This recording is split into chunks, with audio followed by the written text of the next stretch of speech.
You will probably see Abdelkader Mezgani. He's hosting the virtual Zoom session, so he's in charge of that.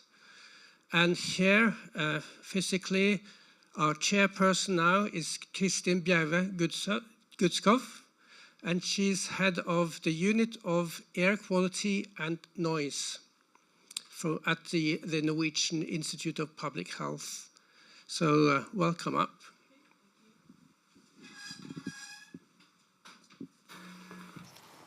Can you hear me? Yes, I think. Thank you so much, Rasmus, for giving me the opportunity to chair this first sessions at this great workshop. As you said, I'm from the Public Health Institute, and we're very much interested in hearing all these interesting talks and discussions, which we will have today and tomorrow and Thursday. It's an honor for me to start this, in a way, kick off this workshop and to introduce the first speaker, Director of Norwegian Meteorological Institute, Roar Skolin, who is here in person. I would very much welcome you, and please, the floor is yours. Thank you very much.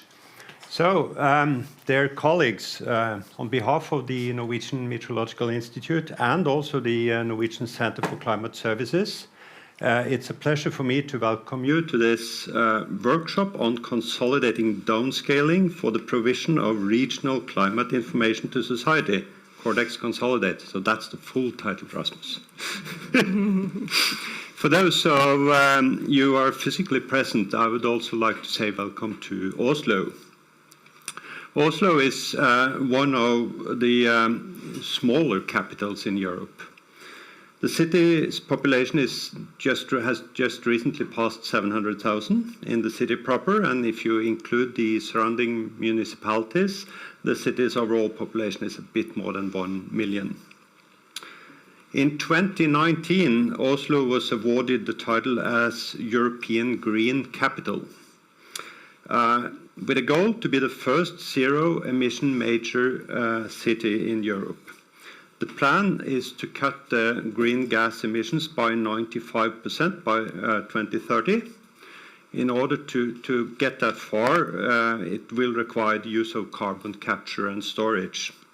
We have a quite large waste plant here in Oslo at Klemetsrud.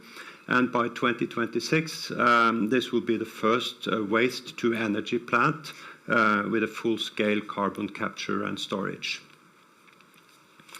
Oslo is also the host of the Norwegian Meteorological Institute, or Met Norway, as we say in short. We are responsible for the public meteorological services for civil and military purposes here in Norway. So, as you might guess, we forecast weather, water, and environmental conditions, and we study historical, present, and future climate.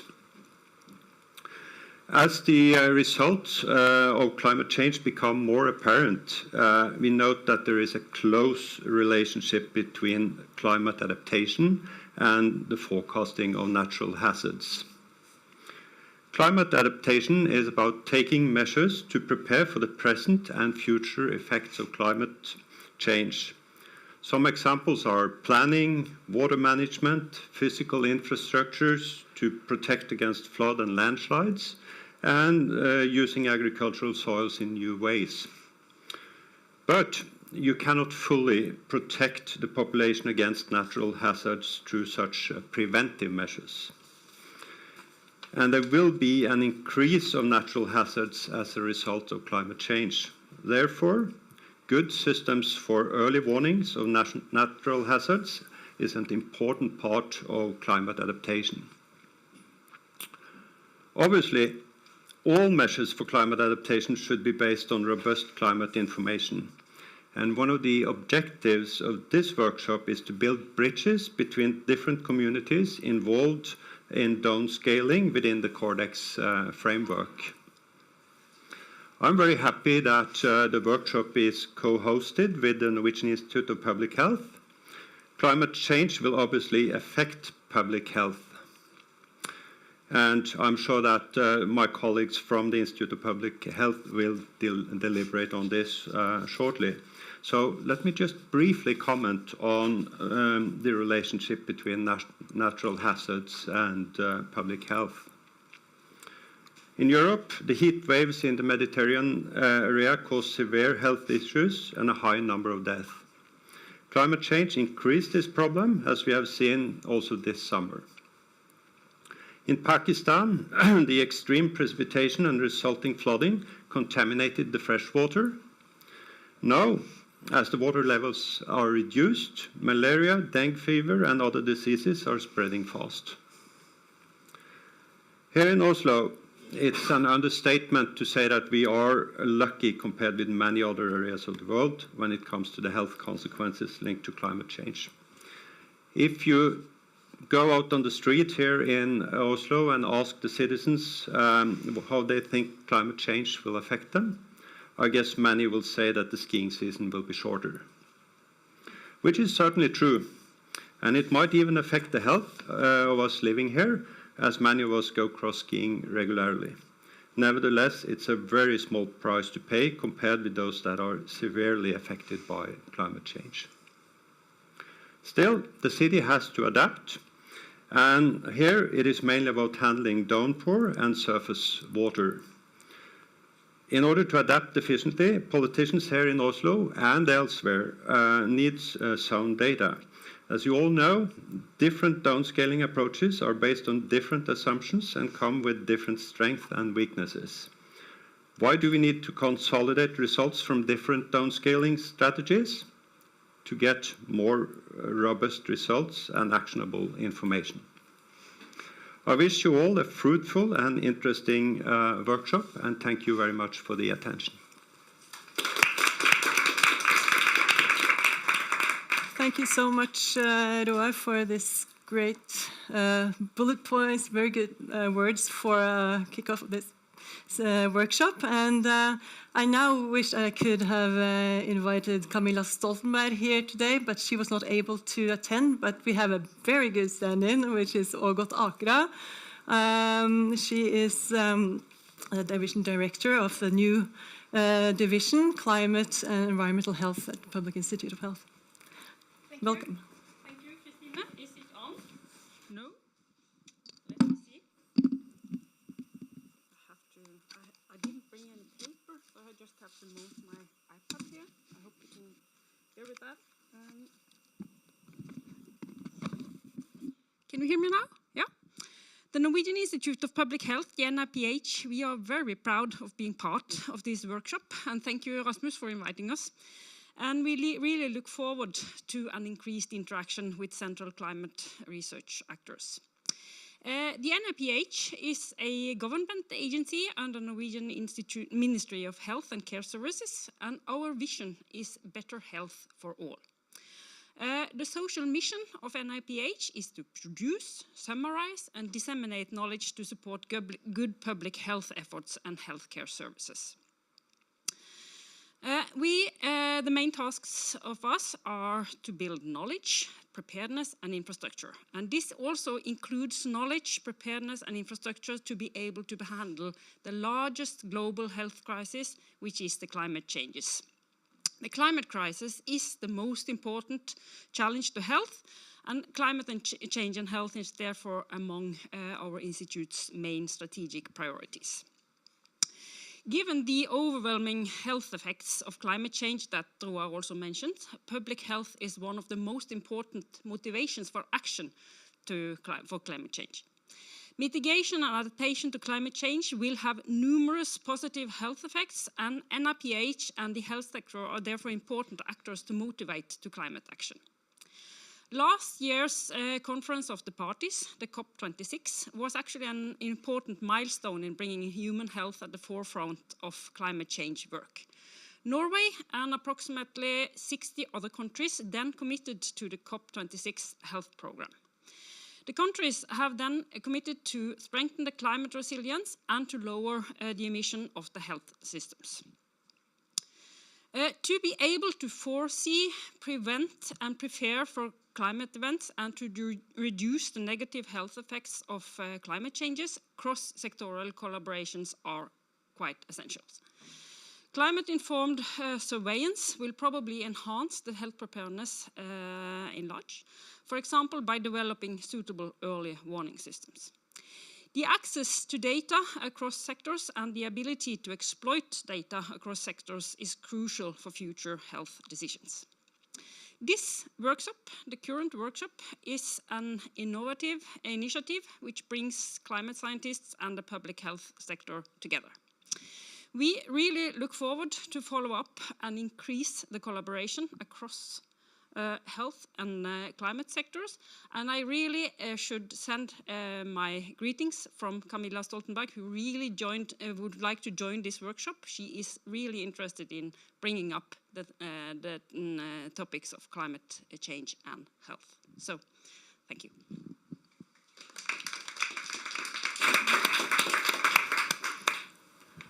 Thank you so much, Ågot, for a great introduction here. And I think now we will have Rasmus also explaining a little bit more of the technicality that will happen along the workshop now. Yes, thank you. As you probably all know, because you registered for this meeting, we asked some questions, like to get some inputs to this workshop, because it's all about you working and providing input on how to proceed in terms for making more robust climate information for climate change adaptation. And to just give you an overview of some of the input that we got, we had several participants stating that they expect to learn something about downscaling. So in this case, the learning will be more about listening to the discussions and taking part in the discussions, because we don't have any sort of presentations about downscaling per se, but it's more like how to use the downscale results for decision makers and for climate change adaptation and for society. And some people expected networking and collaborations, which I think this will be a very good opportunity to do that for, and also to get some common understanding of concepts. And we maybe should discuss what do we mean by robust, for instance? Like, do we have the same idea about what that really means? So the workshop is not really about introducing new methods such as artificial intelligence, but more like it's a level above that. And we also have this virtual meeting, so like parallel the Zoom session hosted by Abdelkader, and the on-site meeting in Oslo will be chaired by, today is Christina, and then also Kajsa and Parding will take over later on today. And then tomorrow, Anita Dyrdahl and Irene Lake, Hans Olav and Andreas Doble will also chair over this session. So thanks to all the chairperson. Some of the issues to reflect upon from the participants are the idea of bridging the gap between climate model data and users' requests. And one of the sort of most specific issues was like how to say something about frost days after the first spring thaw, for instance. Like, people are interested in quite specific questions. Or how can the downscaled climate information be used for decision making in the agriculture sector? There was some talking about cloud computing, a cloud-based database, which is very useful for in countries where you don't have a lot of computational power. For instance, in Africa, if you can do that on a cloud computer. And one said, where are we as scientists left by simply providing data, while there seems to be no urgency to address the issue regarding climate change? So there was like sort of a mix of different type of responses to these questions. And another one to elaborate on the usefulness of large climate model ensembles and reflect on the necessity of high resolution climate model data and emerging climate services for new extremes. So I'm just bringing these things up so you get some ideas of what people expect, like who registered for this workshop. So and then we can sort of discuss some of these over the course of this workshop. So what is the best strategy for linking downscaled scenario data sets to impact models? That's a big question. Knowing that the scenario data sets are generated from multiple GCMs, and how to merge CMIP5 and CMIP6 database data-based evidence, and also challenges of statistical downscaling and how to resolve them. Another question is, what is the minimum requirement of RCM ensemble size? So how many different simulations from with a regional climate model, that's an RCM, is a regional climate model, do you need to actually be able to use the information? And another one wanted tips on CMIP6 data. So these are global climate model runs, the coupled model into comparison project number 6. There is their resolution and also like downscaling, bias correction, and evaluation using machine learning. So like how to sort of do all of this with artificial intelligence. And also some people were interested in bias correction and statistical analysis. Also the differences between statistical downscaling and machine learning. What's like some people wanted to address what is the difference between the two and how do they relate. And also some people wanted more collaborations in analyzing the Wcrp Cordex data. So these are Europeans, because that's a European part of the Cordex project. How to join forces in developing plotting, quality control, statistical methods to make the data far more usable to everyone, and especially in adaptation, and they don't want it to be too scientific. Another one, how can downscaling be appropriate for identifying climate risks? And if you did not do climate research and services, what would you do to help the planet? That was another one. I thought, okay, it's an important question though. It's a bit more philosophical, I think. And how to ideally combine regional climate models as a dynamical downscaling, RCMs, and empirical statistical downscaling, ESD simulations. So these are the sort of the expectations that some of the people who registered for this workshop brought up. And the question is then, how can we make use of all these contributions, and how can we sort of synthesize this into something? And one thing that we'll try to is to synthesize all this input into a meeting report.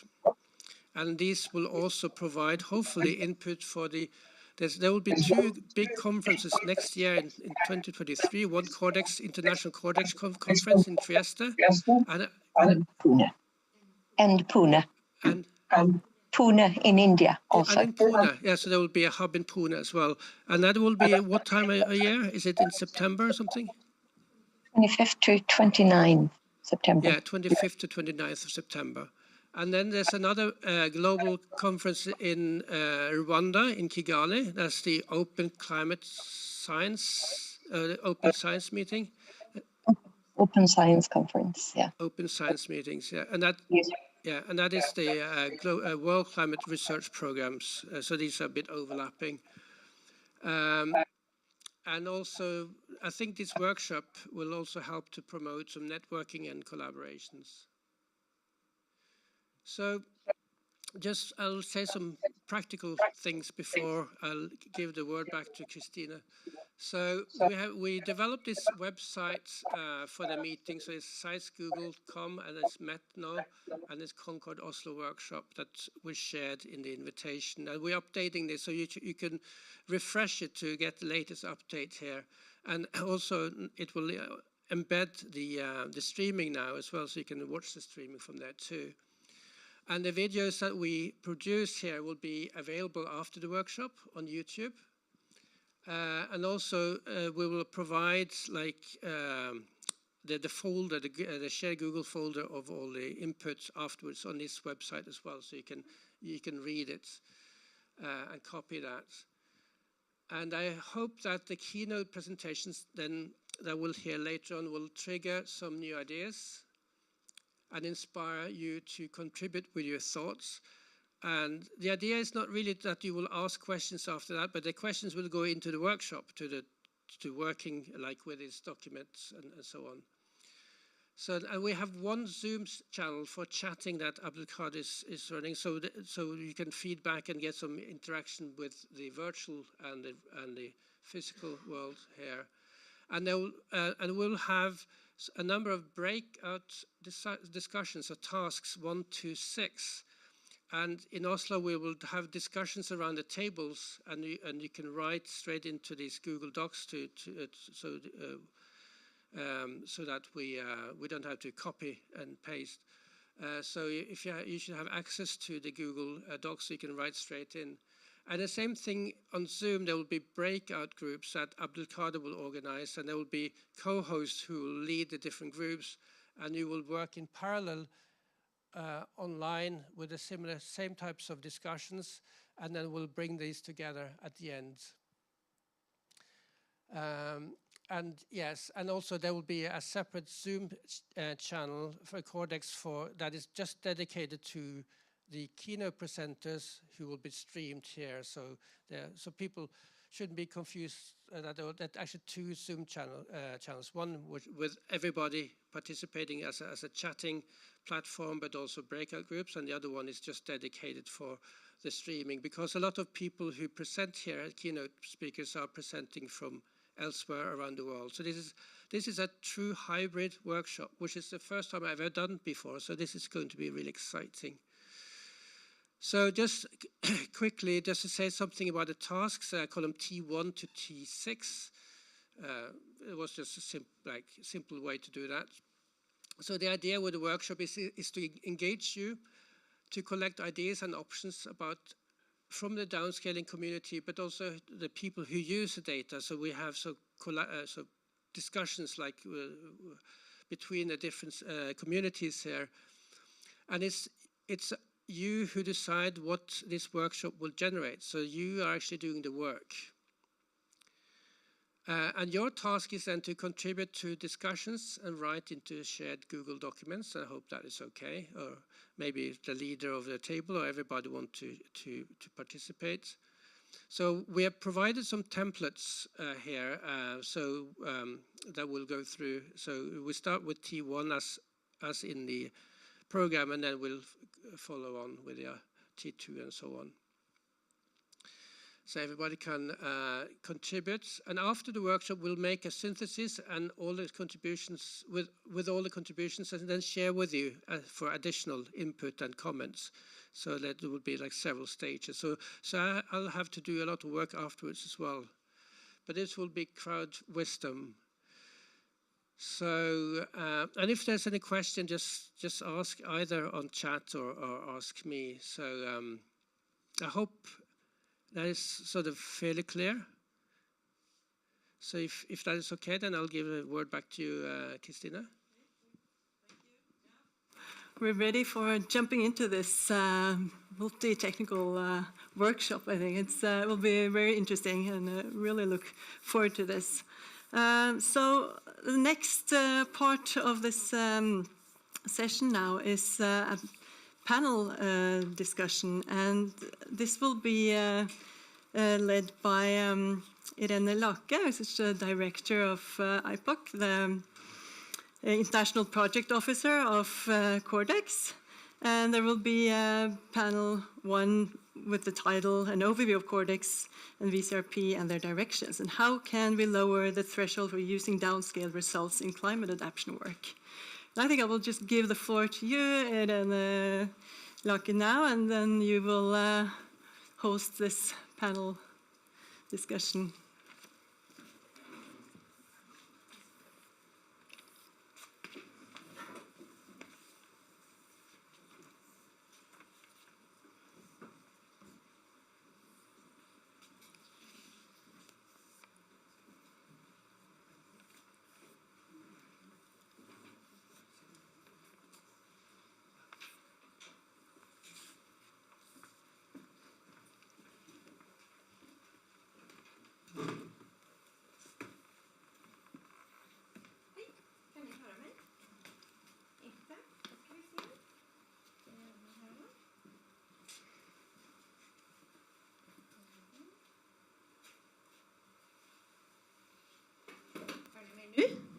Ja, yes. Bra. Ja, jag heter alltså Irene Lake och är föreståndare på Cordex-kontoret. Oh, sorry. I forgot. I started to speak in Swedish. Sorry about that. There, see, we keep mixing here Norwegian, Swedish, English, whatever. So I did that also when I was mailing earlier. I suddenly noticed that it was a mixture between Swedish and English, and I was sending them to people who didn't know English. So you have to remind me if I do it again. I'm not sure, but this is not showing here now, this presentation. So, okay, great. I don't know how much all of you know about Cordex. Does everybody know Cordex? Some nods, some don't. Okay, so Cordex is Coordinated Regional Climate Downscaling. This was an initiative started around 10 years ago, or a little bit more, to coordinate what was being done in different regions of the world, because it was sort of scattered initiatives on regional downscaling, and it was done differently in different regions of the world. So the idea was to try to make something that was similar in all land regions of the world, plus the Arctic. And we don't cover completely all the land regions, but almost all. And so the office was started end of 2014 at SMHI in Sweden, and this was also again to try to coordinate it better, because it grew larger and larger. So this is just to show a little bit about where we have our scientific advisory team and our points of contacts. The Cordex community involves thousands and thousands of scientists and others, but these are specific points of contacts in different regions of the world that we can contact and ask them to spread our word, or to give us input on what is needed in the domains, what is done in the domains, etc. So this is just to show that it's really spread, that we don't have actually people sitting in Antarctica, but we have points of contact representing Antarctica. And so it's a global collaboration on regional and local climate, but not only on that, but also it's more and more about actually climate information, or information for regions. So it's not only data. I mean, a lot of people think of it as data, but we're more and more about information, usable data or usable information. And it's supposed to be easy to use and coordinated, as I said, so there should be equal climate information in all regions, so that decision makers can make informed decisions everywhere. This is the idea. And also, it's a lot about transferring knowledge. That means we transfer knowledge and we take up knowledge. So local knowledge, for instance, is important in developing these this underlay for decision making. And so this is really important. Informed decisions. This is where we want to be. So it's really a platform or a facilitator for coordination and cooperation. This is the idea of Cordex. And so it's the chain really from global to local, where we have the global climate models, the regional climate models, the very high resolution models down to city level, etc. And then we also have the empirical statistical downscaling. And here today, we're supposed to see how can we better merge all this information into something understandable and usable. And we're not going to solve the problem today, but maybe we'll get a little bit further than before and have some good ideas. So this is really, how do we go from data to information to knowledge and to wisdom to make informed decisions? And climate information, this is something that equals messages that are relevant to the users so that they really can understand them and put them to use in a good way. And this should be backed by clear, robust physical scientific analysis. And so some people, Roar and Ågot and Christine already talked a little, and Rasmus also a bit about the challenges that we face with malaria, with crops, with other diseases that are spread. Even things like anxiety and psychological illnesses are an effect of climate change and climate challenges. So we need to deal with all these issues. And how do we do that? How do we do that? Climate to data, to information, to knowledge, to wisdom. How do we do that? I mean, is this what we should do? There are climate adaptation games where you can play with data and play with different scenarios and say, what happens if I do this, if I emit this, or if I take the decision to build this hospital in the wrong place or something. There's climateinformation.org with information indices, etc., that are based on CMIP and Cordex, and that you can use also to see monthly averages, or for instance, dry spells, etc. And this is then to oh, it's upside down. I didn't see that before. Sorry about that. This is just to make you be more observant, right? So this is something that you can use, for instance, for national adaptation plans. And now, what we're going to do in this panel is to discuss this. And these are the people who are going to be in the panel. We have Sophie Menzel, welcome up. We were supposed to have Ahmed Benoissar, and I'm sorry if I pronounced that incorrectly, but I don't think he arrived actually, and I haven't heard from him. So unfortunately, I don't think we will have him here. We have Ramon Fuentes Franco, welcome up, Ramon. We have Huikuyu Lee, welcome up. Christine Gutskov. And we have Ågot Akra, welcome up. And they are going to say a few words about what they do and how that is related to this, where I didn't have the last image with the bullets to discuss here. Could someone put the bullets to discuss up on the screen so it would be easier?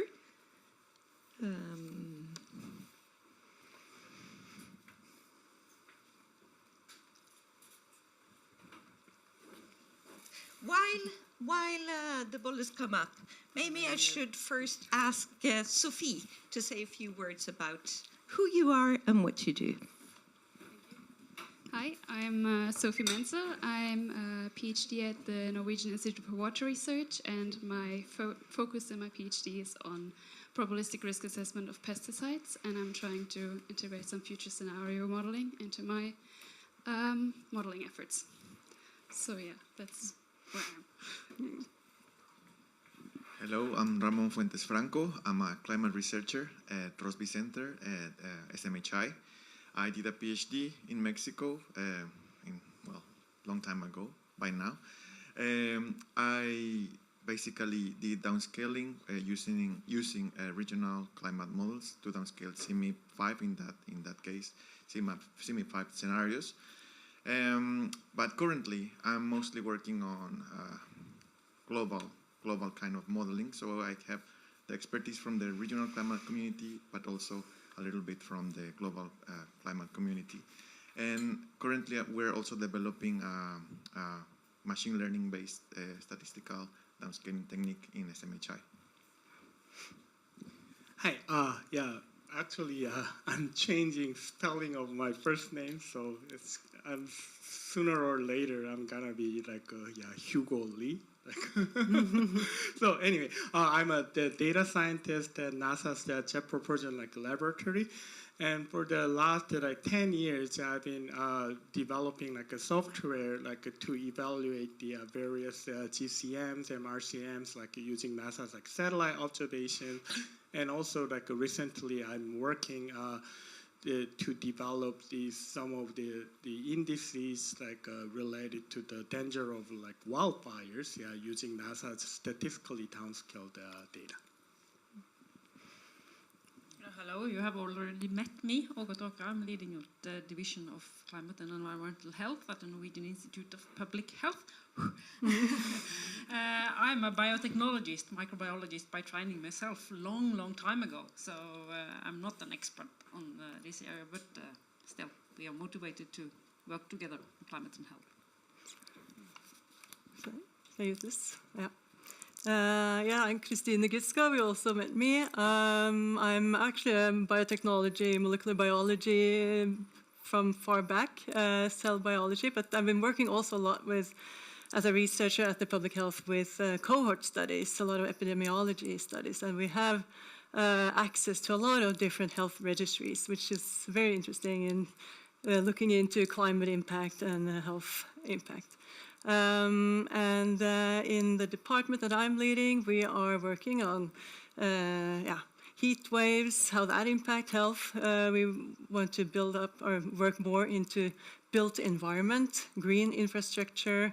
How can cities, urban societies prepare for humidity, etc., climate changes and so on. So very much interested in listening to all the very exciting talks and discussions.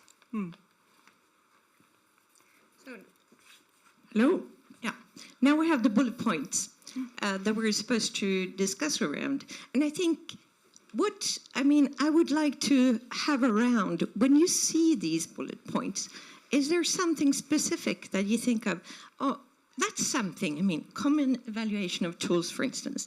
Is that something that you have access to, that you think is there, or is it something that should be developed? Or is there anything else that sticks out? I start with you, Sophie. I guess for the common evaluation tools, for regulatory pesticide risk assessment, you usually need some kind of scenario that you use to evaluate the impact on the environment, and having already prepared scenarios that we could use to carry out that risk assessment for pesticides would be very valuable. But from my knowledge, it's not existent yet, especially not on a very regional level. So I guess that's one way to start. Well, something that sticks out, it's the first point. It's, I think, very difficult. And I think no one really has a good answer. I think it also has variations. It depends on where you live, how easy it is to reach the leader of your community or your country. And we have to think on ways of making it possible, maybe showing how regional models can reproduce one of the strongest, impacts. And I think translating the information that the regional models can provide to impact could be a way to call the attention, because the higher the resolution we have, and the more we explore the uncertainty across simulations, maybe we can, caught the attention from the world leaders. But how the means are a bit difficult to know. I will there actually say something that I heard from the Finnish environmental minister once. I told this to someone at the table before when we had lunch. She said that you scientists, you need to speak to us politicians in a very simple way, because we know very little about very much. So I think this is something crucial that we need to keep in mind. And saying that, I would like to turn myself to August and Christina regarding that issue. Yeah, shall I start? Or should I just use this?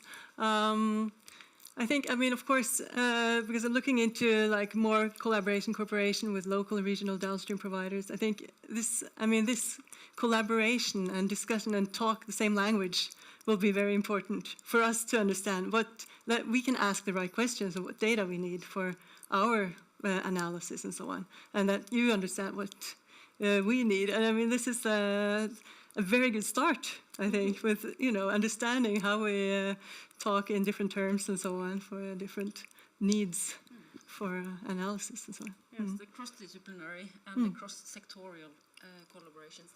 I think that's one of the clues, actually. So, and when I looked at these points here, I think the first one, if you can serve that one, or you can solve that first question, get more attention and priorities among the leaders and also the conference of the parties, I think that would be crucial for the crucial thing. Yes, when we have the politicians on board, then we can go.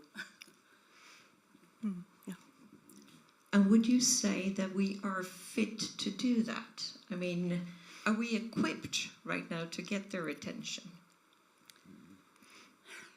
Difficult question. I'm not sure. Are we speaking simple enough? Do they understand us? I think simplification is important both between the sectors, but also to the politicians and so on. Use a child's talk, perhaps. Maybe that's what's the best thing to do. So, but regarding the COPs conferences, the COP26, as I mentioned in my introduction, health came into the program last year, and that will probably increase also, or come up in the coming COP conferences. So we have started, and I think also providing information to the public on which positive health effects there are from climate action, that will be very, very important. I will go back to that in my talk a little bit later. But health is a main motivation and an argument for climate action. Can I ask you, Koyo, or should I say Hugo now then?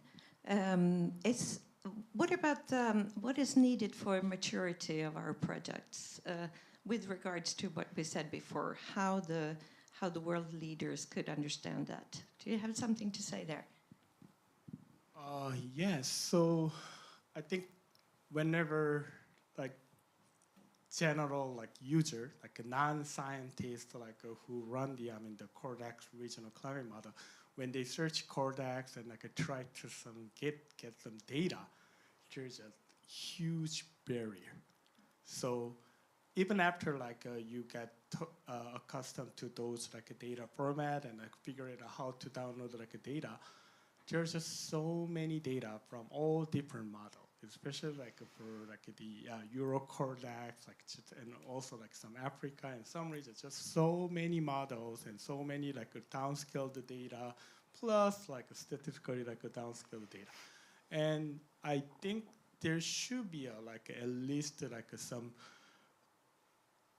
Cordex should provide some sort of some representative data. It could be you even start with the simple the mean ensemble of all kinds of data. But I think people wanna see how the data look like. And if I ever have to choose one data set, one representative data set, I don't have a time to look at all kinds of different models, all kinds of different statistical downscaling methods. Then what should I choose?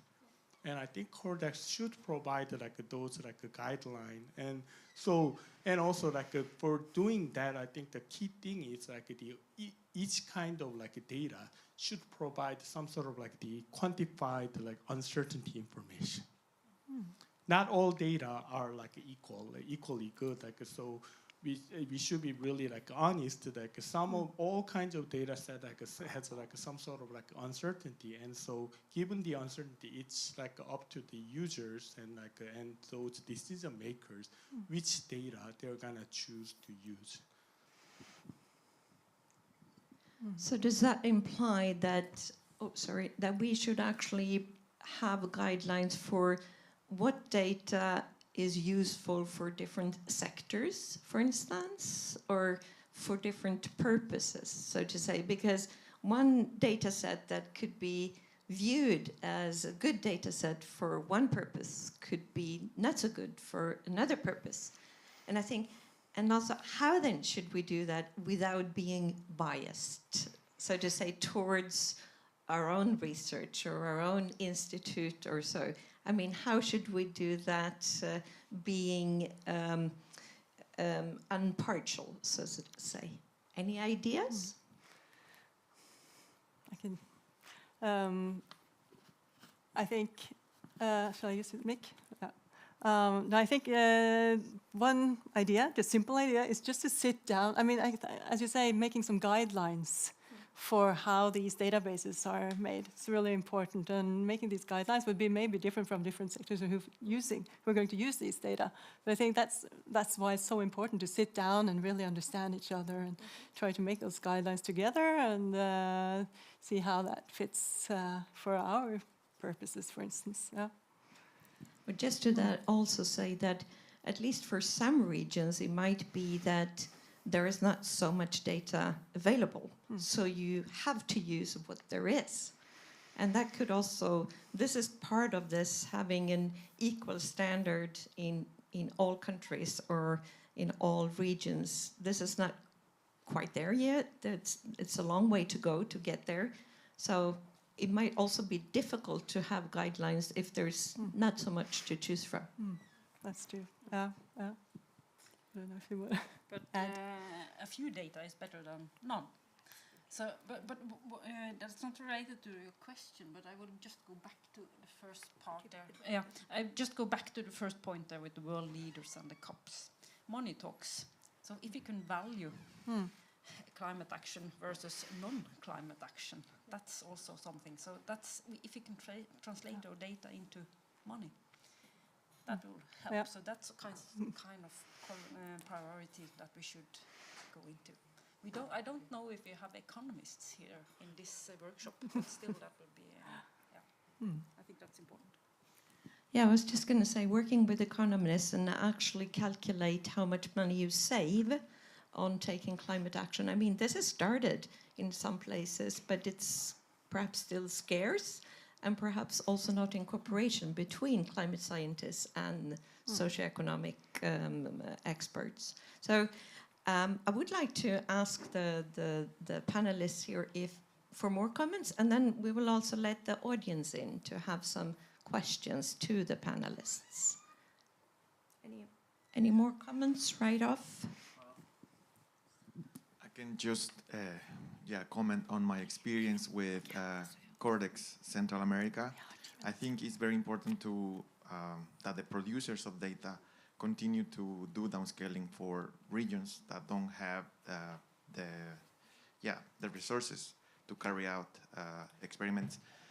I think it's really important to produce data not only for certain regions of the world, and I don't know if Cordex by itself has a mandate of producing data as such, but I think it would be good to, I don't know, for example, in the case of Central America, I would say like there were very few institutes producing data, and I think it would be good to coordinate more who will produce how many runs, which institutes will run certain experiments or certain domains. It would be more about model democracy and model, uncertainties implicit in the models. Some of the PhD and master students from Mexico, for example, used a lot of the SMHI downscaled experiments, and I think the data, when it's available, is really useful, and they have already been used even for user kind of and decision makers influenced how the data has been used there. So there is a lot of potential in developing countries, but it's just about having the availability to have the data when they cannot produce a lot of experiments. Yeah, I wanted to comment on that.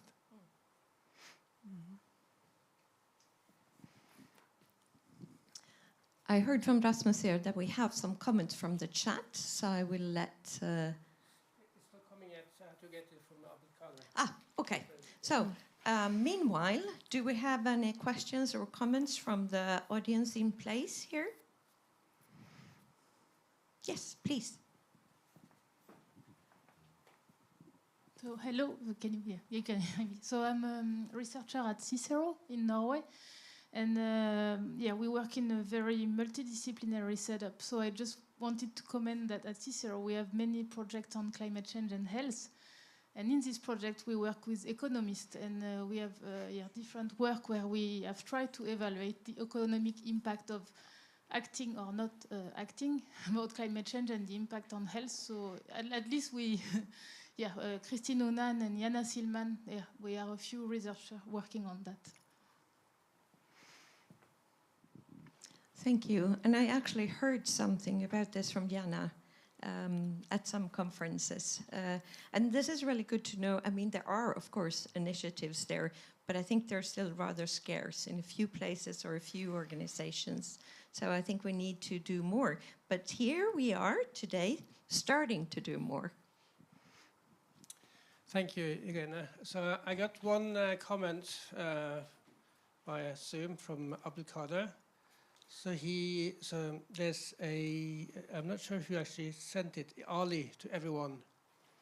Science to policy communication or information dissemination is very important. And then second, we lack of funds, especially in our Central Asian domain. There was a comment. I can also say that for the Central Asian domain, we have, besides that, had trouble to actually find people to work with there. It's not easy. I mean, to find a point of contact for Central Asia was very difficult. So it's, I don't know if there's scarcity on people working with these issues or if we just don't know them. I don't know if that's a problem. So if you do have contacts in Central Asia, please let us know. Other comments here from the audience? We have another question there. Please approach and I'll give you the mic. A bit more comment on this data scarce region. For my PhD, I worked for a region which was Turkey, on the border of many different Cordex regions, and so it wasn't including well that area. So I ended up doing all these projections by myself. Then I understood we really don't have evaluation data, and this is how I turned my face to the satellite data. And then I started to work in Norway, and then I realized actually even though we have data here, people don't know how to use them in the context of climate modeling. So I've been spending some time on this, and I would love to hear more discussion about this last bullet point, and I think this is where we should end up a bit discussing. Actually, at the Living Planet Symposium in Bonn in May, we had discussions about this, how to use Earth observations more in regional climate modeling or regional climate information work. So this is ongoing, and we have discussions with ESA and with CIMEP, and there will be Claire McIntosh from ESA will be talking on, is it tomorrow or Thursday? Thursday. So there will be more discussion about this, but also a lot of people said that the Earth observation data is so far mostly adapted to use in the global climate models. This is what I heard. And the ESM VAL tool, for instance, to use it is more also for the global climate models. So maybe we need to continue to work to cooperate on how to better use them in the regional climate models and down to local also, of course. And the statistical downscaling that Rasmus knows much more about than I do, and Ramon also, for instance, they could probably also say something about the use there. Yeah, but I think we'll say that later because I got some more comments from Zoom. So then we try to connect up the virtual universe with the real one. So one comment on what we said from the previous Zoom was that it's not only there, but also in South and Central America face the same problem with the terms of funding of communication. And then another hello, I work in the Arab region, and there are definite challenges on knowledge, how to properly use the data, selection of models and scenarios, the size of data, and my specific role is to help bridge the gap between the regional climate model outputs, RCM, like SMHI does our climate modeling, and the policymakers and regional researchers. So there's some more comments from the Zoom. To that, I can say that within Cordex, and I'm sure all the rest of you here also that are not really Cordex, we work a lot with capacity exchange. And we have a lot of different workshops and trainings, etc., in our domains. But this is also something that we urge people to take initiative to more capacity building activities. And this is something where we at the Cordex office can be contacted, and we don't have enough staff to do all, but we can definitely be part of arranging such trainings or workshops, and we will be happy if you contact us to do something. And also, one thing is, of course, also to start finding contacts in those places where it is essential. But we have started, for instance, a lot of teams in Africa and in Central America, and started to training them to do their own research, etc. So there is a lot happening. And I'm sure about this with capacity, some of our panelists have some comments about this as well.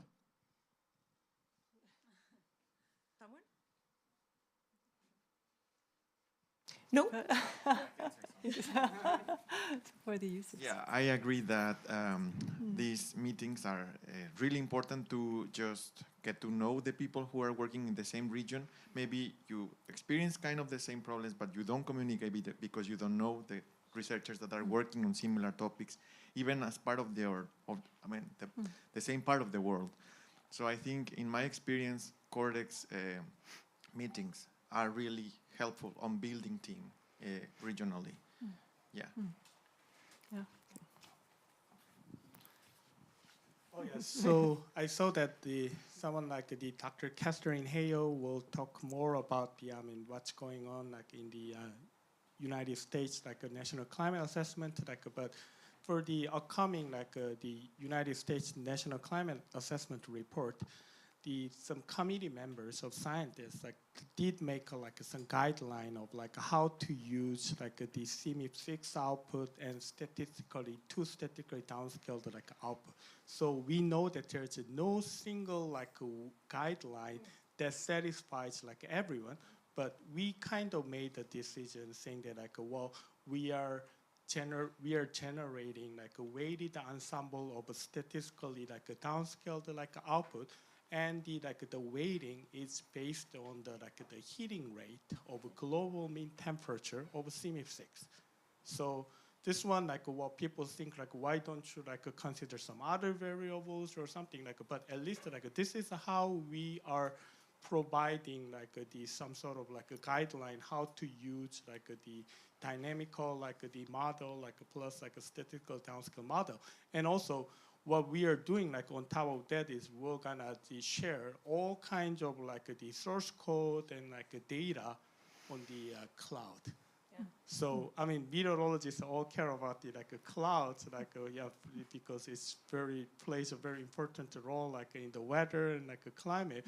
But at least in the U.S., all the government agencies are giving up their own local servers and supercomputers, and everything is switched to cloud.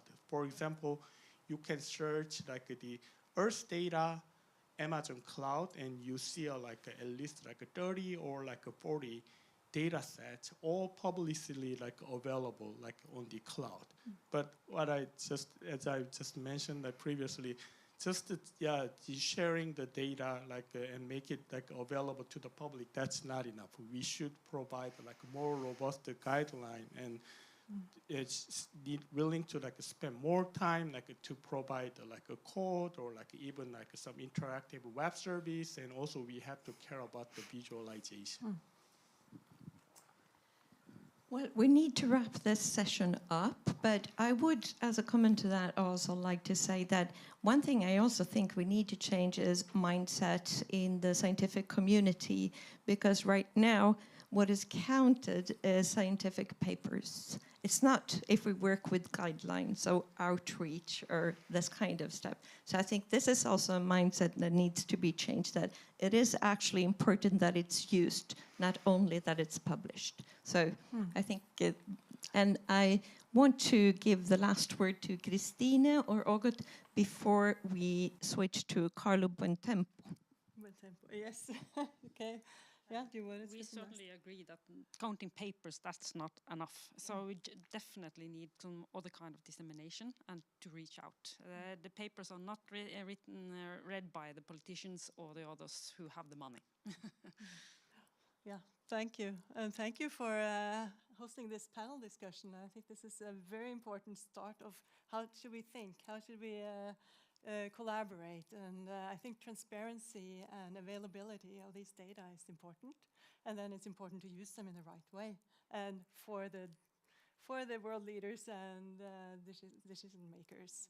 And I think for our case, I mean, as Cicero was telling now, and I mean, using the data and associate that to health impacts and also economic impacts, and to see what are we facing here? What can we save in health impacts and money?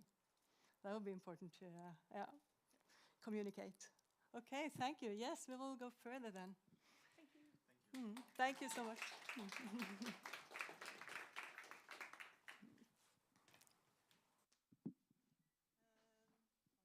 This one here.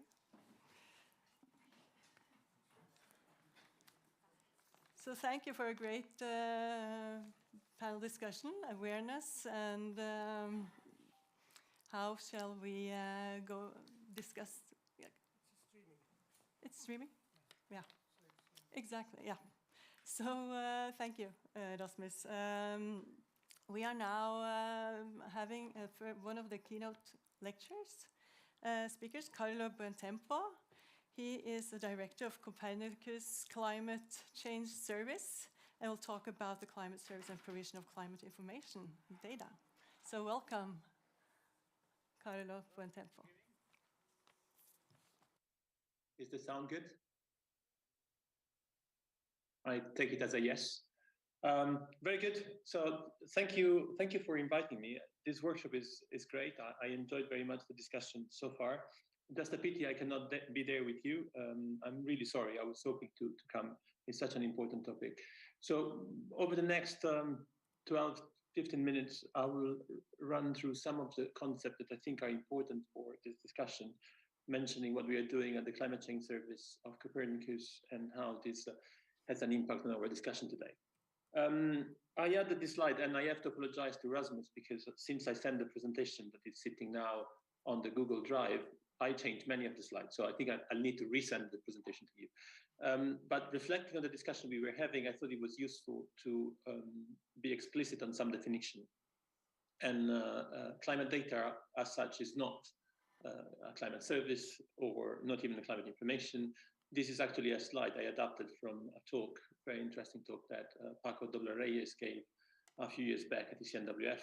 And I think it summarized nicely the difference between the climate data and the climate service. So it is a process, and we are not, that's the second point I want to make, as a climate service provider or a Copernicus climate change service, let's say, we are not necessarily always go all the way to the climate service, but more often than not, we are towards the upper part of the stack. So focusing on climate data and climate information. And this is important. And the reason why it's important is that the landscape around us is changing very, very rapidly. I've been working on climate services for the best part of the last 20 years. And since I started to today, many things have changed. First of all, on the left, you see the risks as assessed by the World Economic Forum early this year, in January, I think the report came out. And you can see that the climate action failure and extreme weather, which in some sense are two faces of the same issue, are ranked as first and second global risk. And this means that there is a new attention for climate, and this attention is driving a new demand. And I wanted to make a reference to the mission on climate adaptation that's been launched by the European Commission, because I think that mission recognized that adaptation will happen in a capillary way. It will happen through communities. It will happen through partners and organizations that work at the local level. So in a sense, on the one hand, we have this prominence of climate change. We have the knowledge that this adaptation to climate change needs to happen locally. And we have many new actors coming in and being interested in climate change. And I put some logo at the bottom, but just to pick one, the European Investment Bank is now demanding high quality climate data because all investment need to be climate proofed. So there is a new demand. And on the one hand, we have this demand for high quality data, and on the other, we have a data that per se is rather complex. There are several ways of explaining what complex mean. I just picked the most simple to illustrate, which is the data volume. And if you pick the ECNWF, the European Center for Medium Range Weather Forecast Archive, we have just now moved the archive from the headquarters in Reading to the new data center in Bologna. And so we know exactly how much data was stored there, and it's something in the order of 400 petabytes. And I'm pretty sure you're all familiar with petabyte and megabyte and terabyte. But just to give a sense of it, if you were music, 400 petabytes would be probably at MP3 encoding a million years of music. So you can imagine that our most popular product, which are the global reanalysis, ERA 5, well, those are in the tens of petabytes, and ERA 6, the next generation, would be just short of 100 terabytes. So probably enough music to cover our existence as Homo sapiens on this planet. But this just to say is massive. So if you want this plethora of users to make sense of it, then you need to have a dedicated infrastructure to do it. That's what we try to do with the climate data store. So the idea is really to map this petabyte of data coming from satellite, from models, from observation on the ground, into few kilobytes of observation relevant, of information relevant for a large variety of users, and doing it not as science or research exercise, but rather as an operational service. So some of the topics that were picked up during the panel discussion before about training, about documentation, about supporting material, some of those have been addressed in this setting. Large user base, as you can see, and a very large volume of data exchange through the climate data store. So in essence, we try to cover the entire spectrum from the past, so data about the past climate, a present climate, and future climate. So just to give you an idea, we use the concept of the global climate observing system, the concept of the essential climate variables. You see here, these are the 54 variables identified by GCUS, and those encircled in red or yellow are those for which we provide a climate data record. And different variables have a different length, but all I'm presenting here and everything that you can find in the climate data store is open and free and can be used for any sort of application, commercial or otherwise. So this is coming from satellite mostly, so satellite-based essential climate variable. We have also a large program, I don't have an image for it, in situ data from station and rescuing old station, and this is also very important. Logically, the next step are the reanalysis, ERA 5, and these are by far our most popular product. They're used by a large variety of users and are used by ourselves to provide monitoring of the climate system at European and global level, and often hit the first pages of the newspaper. One step forward is the seasonal predictions. So here on the left, you see the prediction made before the summer, and at the bottom you see the verification for the summer, saying that at times is not common, especially in Europe, but at times seasonal prediction are usable and provide meaningful insight. And we extended into impact, and what you see here are predictions of river flow for different catchments in Europe. All of this is open and free and available on the Climate Data Store. Now, getting into something that is a bit closer to the topic of the discussion today, still in the portfolio are projections, both global projections and regional projections. And rather than showing the entry, I show you an example on how these projections, in this case, the Wcrp Cordex, have been used to predict, or rather project, the heat wave numbers in different European domains. Just a couple of points worth mentioning is that the service is evolving. We have signed last year the new agreement with the Commission that will take us to 2028, and there are many novelty. Probably the most important also for regional application and regional modeling is the next reanalysis. So we are now discussing about era 6, so the setting, the level of coupling with the ocean, the resolution, and so on and so forth. And we do expect this simulation to start in January, quarter 1, 2024. So slightly more than a year from now, which means that if you have strong suggestion, comment, ideas that you would like us to implement because they are useful to you, let us know. This is really important. It's not just global. We also offer access to regional reanalysis, so fairly high resolution to 2.5 to 5 kilometer resolution, depending on the domain, and both for Europe and the Arctic. At the moment, the Arctic are 2 domains in the Arctic, but we are working on a large pan-Arctic domain at fairly high resolution, so sort of better than 5 kilometers. And both the European and the Arctic reanalysis will be kept up to date with a delay of probably 2 to 3 months. I highlighted in yellow one element because we were planning to do a new generation of regional reanalysis, and we decided not to, partly because the next global reanalysis would be better than 18 kilometers, possibly as high resolution as 13 kilometers to be decided. And secondly, because now there are so many ways in which you can go from the large scale to the regional scale, and we wanted to unpack that complexity, have a discussion before going for the next step. And I think part of that reflection that hasn't yet started may well involve part of you and the community at large. In terms of what we have in regional climate modeling, we give access to Wcrp Cordex and Met Cordex in Europe, but more generally, we give access to all the Cordex domains. So these are served through the ESGF infrastructure and are available through the Climate Data Store.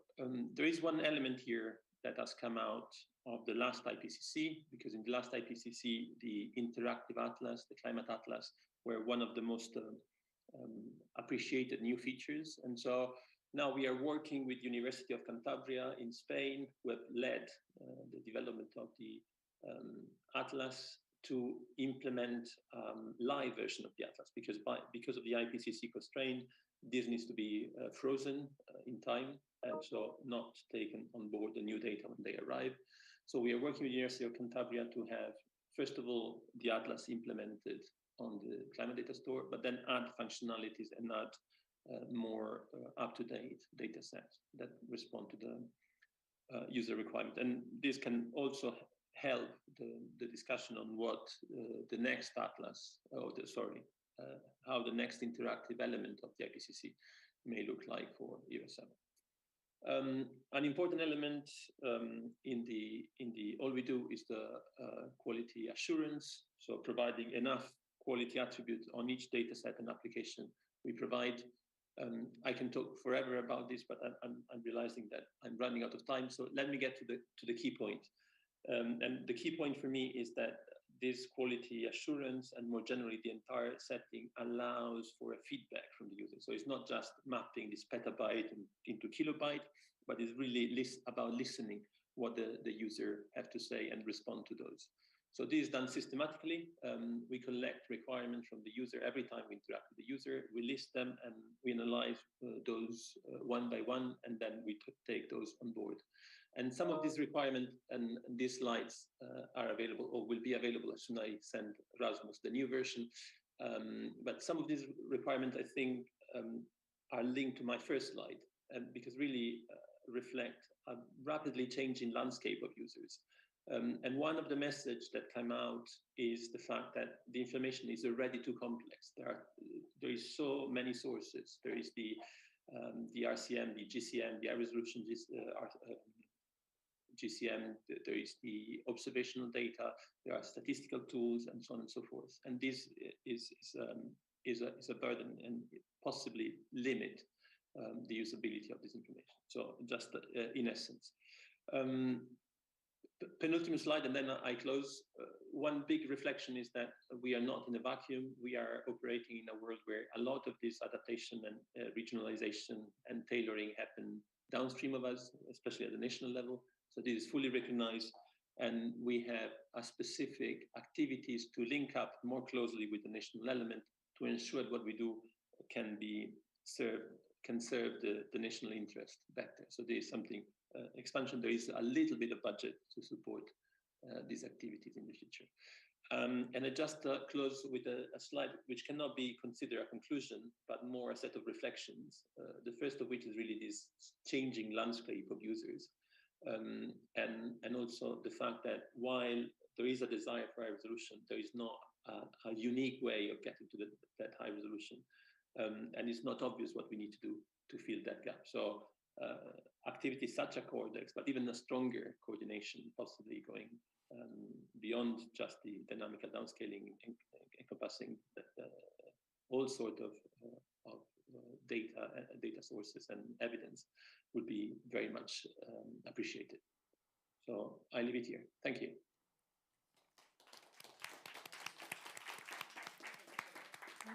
Thank you so much, Carlo Bentempo, for this great overview of a vast, large amount of data out there, and also for the availability. It's incredible. Thank you so much.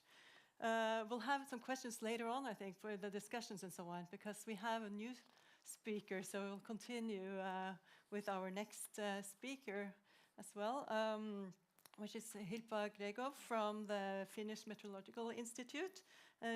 She's the head of the Weather and Climate Change Impact Research. So I very much welcome you, Hilpa Gregov, on also, you are not here physically, but you are at Zoom, as I understand, yes?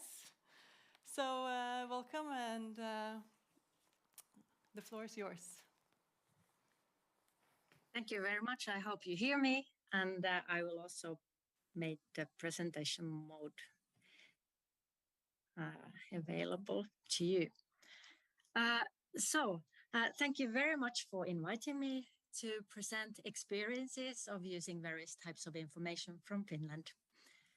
I will briefly tell about the outline first. So I will present some new highlights about the climate guide, what we are putting there as indicators, and what's ongoing and why. Then the updated scenarios for the ministries, what we have been doing this summer actually, and I will present the climatic stress aspect. After that, I will move on to high resolution datasets and convective storms, what's ongoing, what is the need, why do we do this work, and briefly present the SILVA, the weather impact database, or actually why we are doing it and what are our goals for that for the future. Then after that, the weather impact forecasting based on machine learning, some examples of the pilots that are ongoing this year at FMI. And then after that, again, a little bit of climate. So Recycling project, the resilience of Arctic terrestrial ecosystems, and this bioclimatic change aspect. After that, some novel data experiments are shared too, and then I will have some words about the future directions. So I hope this works well. About our climate guide and why perhaps it was not as new as possible was because we had these technical issues. We needed to upgrade the technical system. where we are then able to produce information or offer information in a better way for those who need, for instance, new indicators and services and data and so on. So now we are there. We have a new platform, updated one, and now we're putting more information there. And therefore, the regional climate data for different provinces, for instance, will be updated. Our climate guide for Finland is, of course, it's in Finnish, but it's also in Swedish and in English. And we are currently providing or producing indices of the climate change impacts based on CIMIP 5. Well, we have these kinds of indicators as hot days, frost days, ice days, rain days, and so on, and also the growing season. So first we will update our climate guide with the CIMIP 5, but then when we have it ready, we will then move on to CIMIP 6. And that's also possible because we have the LUMI supercomputing environment, and that's then easier to actually compute later. We will be able to have a downloadable data there because the users of the information have actually requested much more tools, much more help on their specific location. So we are really focusing on developing operational services that really help the users. So we are more on the operational sort of development side at the moment. Well, about then the ministry level collaboration. Last summer, related to, of course, this national adaptation planning and the updates that are needed now nationally, we were, for instance, asked from the ministries to update some of our scenarios, and we did several updates, but this is one of the examples. The climatic stress and the water vapor pressure deficit. We worked then with this high resolution 3-kilometer simulations from the HCLIM regional convection permitting climate models and did some calculations for the growing season length, the GSL over Finland. And on the maps, which I hope you can see there, the colors, the blue and the red, especially the blue, it doesn't mean a negative number, but on the upper panel, you can see that in the middle of the century, we will have 40 to 50 days longer growing season. And in the end of the century, we will have 100 days longer growing season. Well, this could be considered as a good news, but it is not. This is because we also investigated what is happening to drought. So we tested what this HCLIM model will be able to tell us about the drought conditions. So we can see on the lower panel that there is actually an increase in drought. They are the yellow colors and the red colors, where the drought is actually also propagating, or the risk for very severe drought and aridity is increasing. So this is one example to show that although you're looking at one indicator which is telling you a positive story, you would need to be looking at some other indicators to be sure if it is a positive story or an outlook, or whether there is some kind of risk there as well. And then after that, you can assess what you have to do when you are actually doing new adaptation planning. So this was the work from last summer, an example about that. Then the high resolution data sets, which we have been working with related to the convective storms. Well, it's again ministry level funding that we have available from Ministry of Agriculture and Forestry of Finland. We have several projects running in parallel. Some of those are more for the monitoring part, what is happening with weather impacts, and can we tell to the forest owners and forest companies immediately where and what kind of damage took place. So we need the satellite information, we need, well, integrated assessment of various data sets, the forest, tree species, and so on.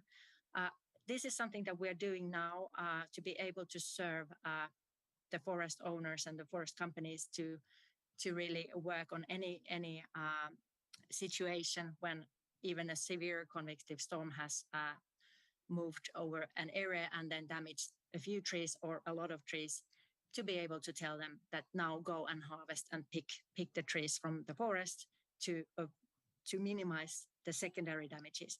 Because in parallel, we are working in a Monituho project with the secondary damages that are actually related to bark beetles. So we know a lot of climatic conditions which actually can be increasing the risk for the bark beetles. But then if we still have these convective storms taking place over the nearby regions or over the same region, it will be really increasing the risk for instance, the bark beetle damages. And therefore, we need the climatic indicators and we need the weather-related indicators, and we will need to be using those in parallel to be able to know the full risk for the forests. And we are really looking at very high resolution sort of indicators, because, for instance, the bark beetles, they are millimeters long, but still we need the indicators from the climate to the weather and even the bark beetle scale. So to be able to predict better in weather scale, as well as the climatic scale and the whole seamless cycle, we need impact databases. And this Silva weather impact database that we have developed, I think it's 2 years now. So it's really, it has like recordings of weather-related events and their impacts over actually a 10-year period. And based on this Silva database, which is unique, we can also develop these novel impact forecasts, which we actually have piloted this year. So here is one example. We have the 10-day hydrological forecast for the river Kemijoki in the north, and the planning for the hydropower production and flooding risks are there. Then we have the 5-day forecasted warnings of the hazardous weather, aggregations of accident numbers at the county level.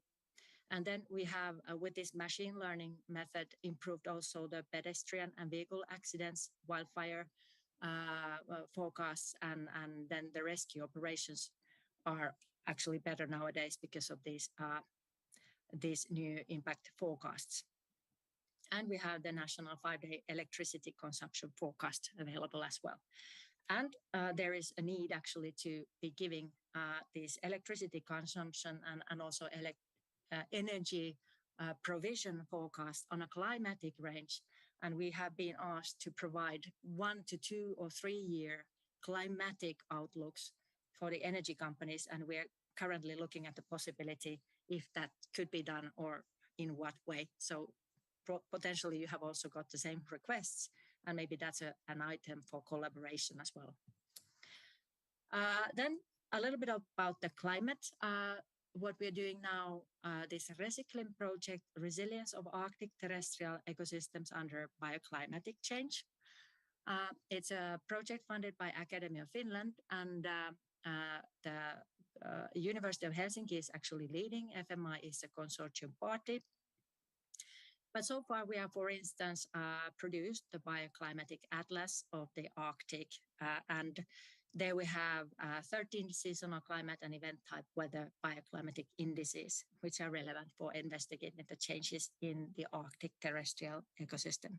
And Mika Rantanen has published quite nice articles recently related to this project. And just a few words about novel data experiments. So the data that we have available, as traditionally we have by the National and Hydrometeorological Research Institutes and how we are supporting the WMO, well, that's not enough. We, of course, need also other measurements, and especially related to cities and where people are. So we did, during the pandemic, a novel data experiment. We were measuring the conditions outdoor and indoor related to football trainings, and in an inflatable football arena we did measurements and investigated whether we could with the meteorological sensors be communicating about the pandemic risk or any other risk related to those who train inside a football arena. But then there were also questions about how could we model the impacts of the different winters and summers also outside the arenas, and how could we, for instance, support in planning the energy systems, and that it would be possible to train also in the future, even though prices are going up and so on. So this is ongoing work. And as some final thoughts and words, so what I think and what we think at FMI is important is that we have this Silva impact database. We need to continue that, working on it. We need to provide more impacts. We would need to be collecting more impacts and sustain this service. And it's open and freely available for anybody who is interested. Of course, it's Finland, the data from Finland. And then we work with the CMIP6 datasets and downscaling. As I already said, we need to work more with the cities and the air quality aspects as well. And of course, education and insurance sector and health and sports sector are such who we want to work with in the future. So thank you for listening. Thank you so much, Hilpa, Gregov, for sharing this very interesting, there you are, very interesting data and your experience using various types of information from Finland. Thank you so much. I think also this is give us some ideas and thoughts for discussions later on. We will continue with a little coffee break here for 15 minutes. And we'll be back 14:45 for our next keynote lecture. So for you on Zoom, you'll have a little break as well, 15 minutes.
Okay, we're back.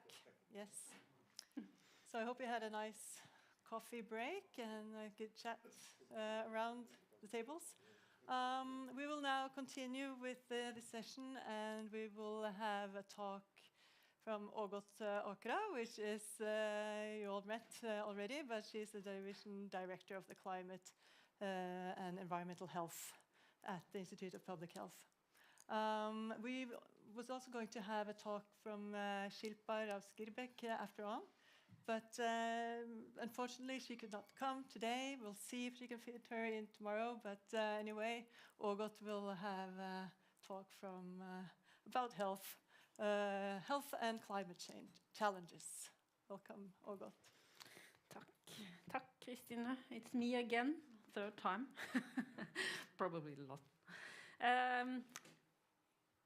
There should be a slide there, hopefully. But as I have mentioned several times today, I lead the Division of Climate and Environmental Health at the Norwegian Institute of Public Health. We are actually the smallest division at the Norwegian Institute of Public Health, but we are the most important, in my opinion.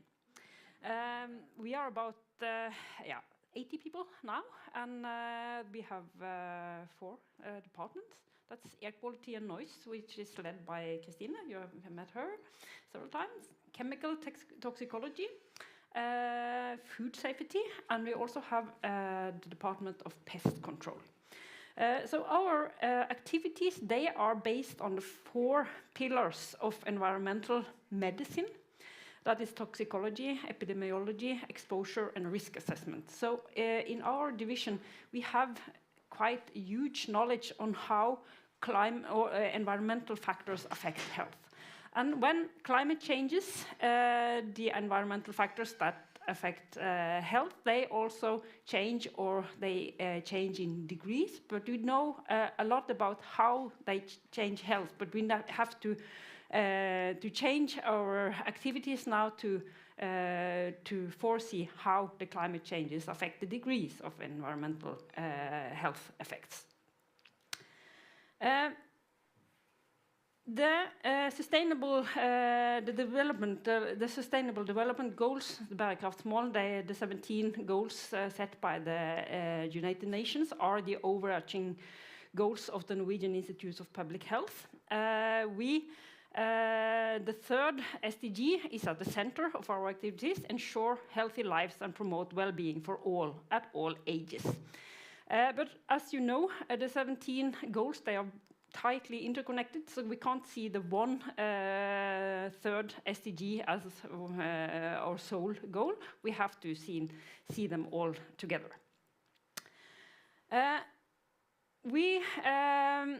For us, it's our main tasks, that is knowledge, preparedness, and infrastructure for public health. And we have then defined several strategic initiatives to reach these goals. And in the years ahead, we will see a lot of challenges and opportunities in our work, and this with climate change and health is one of the main strategic initiatives we have taken. Climate change and health is a big issue, and the WHO, the World Health Organization, has in 2020 listed 13 main challenges of health, and they list health risks linked to climate change as the largest health challenge. And you will see that among the 13 challenges listed here, there are several that are connected to climate change. Health crisis in conflict zones. We know that climate changes will lead to displacement of people and increased risks of conflicts. Global healthcare inequality. Climate changes will lead to higher inequities in the society. Lack of preparedness for disease epidemics, unsafe consumer and food products, and so on and so on. The World Economic Forum has also listed the various important risks in the world, and they also list extreme weather and climate changes as the main risk to the society and also to health. The health society and the health scientists, they have been a bit slow, I can say, with giving priority to climate and health. But last autumn, there was an editorial published by hundreds of medical journals where they asked for emergency action to limit global temperature increases, restore biodiversity, and protect health. So that was really a code red launched by the large medical journals worldwide. On the right side of the panel here, you see just the front page of the Norwegian journal for medical medical doctors, where the climate crisis was also launched as a main priority a couple of years ago. We do know also that there is a lot of risks from various consequences of the climate changes, like one review article here from a couple of years ago that described the emergent biogeochemical risk from Arctic permafrost degradation. It sounds a bit far from public health, but it will definitely affect our health, this also.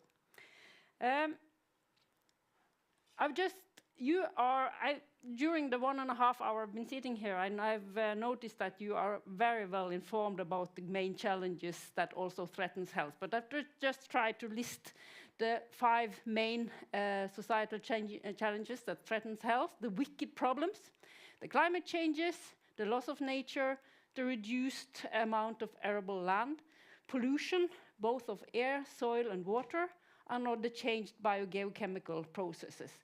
They all affect public health in many ways, and I must admit that the Public Health Institute does need a lot of data and a lot of new knowledge to be able to understand how these challenges actually affect public health.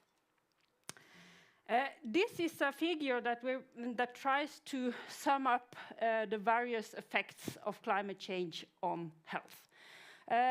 It's illustrated as a circle, and that's kind of a symbol that we have only one health. Public health, the health of each and one of us, the health of animals, the health of the environment. We have only one health, and we often talk about the one health perspective, the global health and the planetary health. So everything is linked to everything. On the top of the circle here, you see vector-borne diseases. When temperature increases, when humidity increases, everything, the pests, the bacteria, the fungi will grow faster, and they will also be able to grow on new areas than before. Malaria was mentioned by Roar, but there are also several other diseases that will have better conditions when the climate changes. Heat and cold stress, that's something that Hilpa, my colleague, probably will address in her talk tomorrow.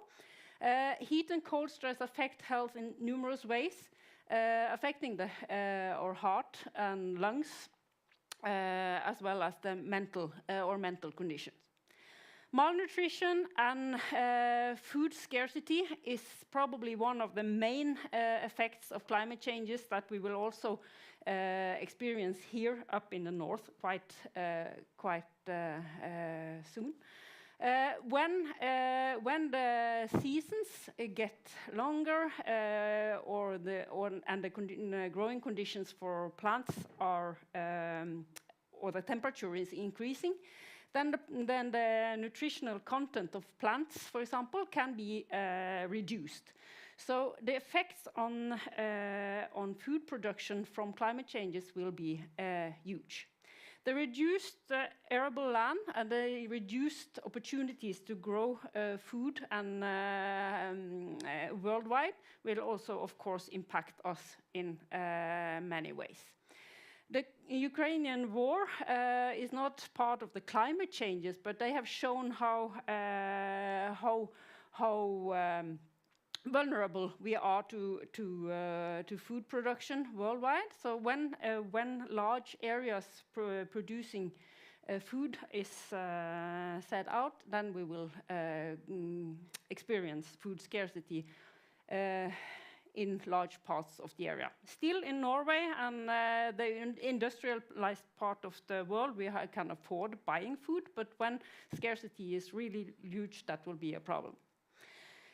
Increased amounts of allergies and asthma will probably occur due to the climate changes because of changed flora and fauna. Cardiovascular diseases due to heat stress and cold stress will probably occur. Water and foodborne diseases will increase when temperature increases, when water temperature increases, and when water sources are polluted. That will increase the risk of diseases among people. Respiratory diseases due to air pollution, wildfires, and so on will increase. Mental health will be affected. That was also mentioned earlier. And that is, we have data that shows that the climate changes will affect the development of children before their birth. But we also know that the anxiety and the consequences of various climate events will also affect mental health. Injuries, the direct effects of various climate events is of course a main health consequence. And coupled to the injuries and the severe climate events, we will also have effects on mental health by traumas, sorrows, and so on, caused by deaths and injuries. And then the forced migration listed up there. When droughts, humidity, flooding, and so on destroys the living areas, people will have to move, and we must be prepared to take that people will come up north where there still is a possibility to live. In the public health report that the Norwegian Institute of Public Health publishes regularly, we have tried to illustrate the consequences of climate changes and how they affect the vulnerability of the society, as well as the vulnerability of illnesses, and down to the individual vulnerability. I see that I will change or translate the various concepts here before we upload to the public this presentation, but it's just a kind of illustration of how connected the climate changes, the society, the various health aspects actually are. So when we talk about public health and climate changes, we often talk about the climate-sensitive infectious diseases. That is the vector-borne Hilpa, Gregov, she's not here now. The climate-sensitive infection diseases, they are the ones that will increase when temperature and humidity increases. The mental illnesses, the cardiovascular diseases, algal bloomings, malnutrition, and so on. So the climate changes are tightly connected to the society vulnerability and the individual vulnerability. So I mentioned that the health sector might be a bit slow to take climate action, but actually last year the International Association of Public Health Institutes published their own roadmap for action on health and climate. And the Norwegian Institute of Public Health is a member of this international association. And one of the main messages from us and from the International Association of the Public Health Institutes is that climate changes and health, that is, or health is a main driver for climate action. We can argue that climate action will lead to better health by, for example, through changing food. Sustainable food production and sustainable eating will probably reduce the stress on the climate. By producing more plants or eating more plants, by eating more food produced nearby and so on, we will increase the nutritional content of our food and will also reduce the pressure on the climate. Air pollution is one of the main effects or the main causes of disease worldwide. I think it's the sixth in the row of important factors for disease. When we reduce the air pollution, we will reduce the burden of disease, as well as we will reduce the climate gas emissions. So there are several benefits, co-benefits of improving health and reducing the climate emissions. We also know that nature is very important for the public health. Nature in our surroundings has been proven to be very important for people. We know that, of course, but it's important to stress it. And we know that nature by solution will be a factor that can improve health and also will lead to better climate. On Thursday, we will have an excursion for all of the participants in this workshop to Økern Portal, where we will see a green roof, which is one of the measures taken by the Oslo Kommune to, as a kind of climate adaptation measure. Here on the right side of the slide, we see several examples of various nature-based solutions from the local communities here. There are rain beds for management of torrential rain and surface water. We have various measures to attenuate the urban heat island effect. These kind of nature-based solutions, they also lead to energy saving. Nature, green areas, they capture particles polluting the air, and it contributes to reducing the nature loss, the biodiversity, of course.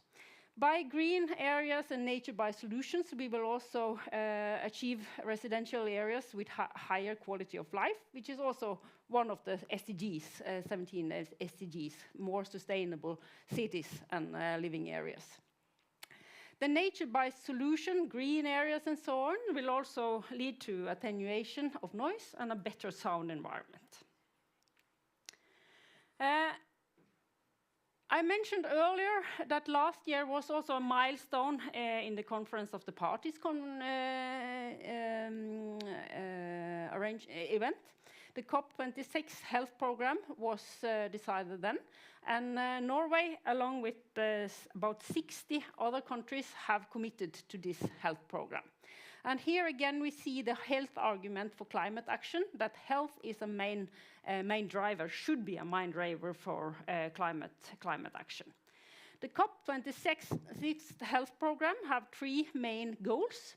It's to achieve climate resilient health systems, develop sustainable low carbon health system, and to build low carbon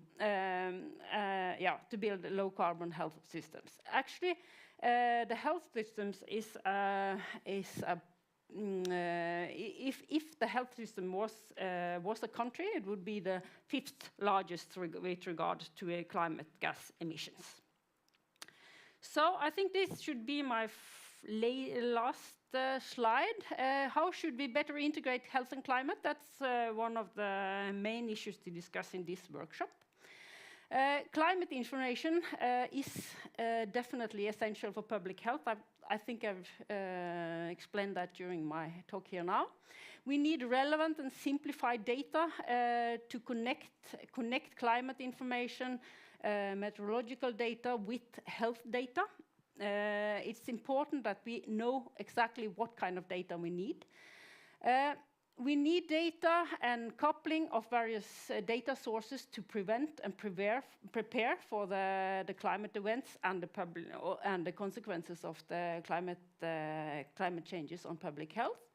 And we need to be prepared to argue for decisions and suggest measures that the politicians can make.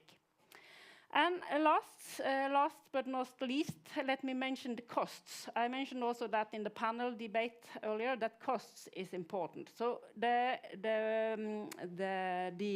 ability to value climate action versus no climate action and the coupling to health, I think that will be very important.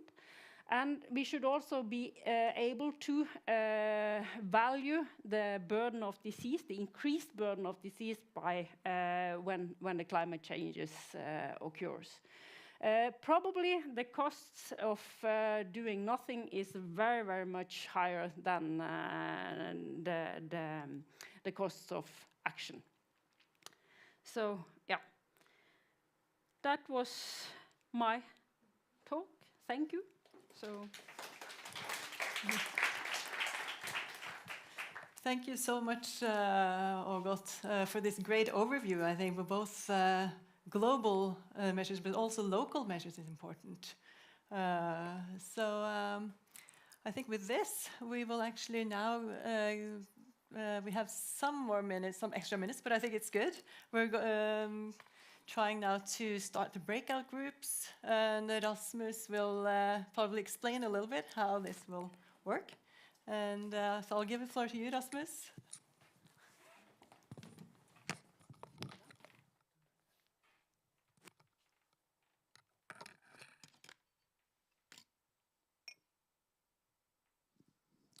Thank you, Christina. Thank you for all the excellent keynote speakers. And I hope that these talks will provide some stimulation into the work that we're going to go into now. So now it's your turn to work, actually. And we start with the task 1 or T1, and you have on the tables, but also in the breakout groups, there will be also, you will work with the same types of questions. And we start with T1 on how are downscaled results being used today, and are they being used in the most appropriate way.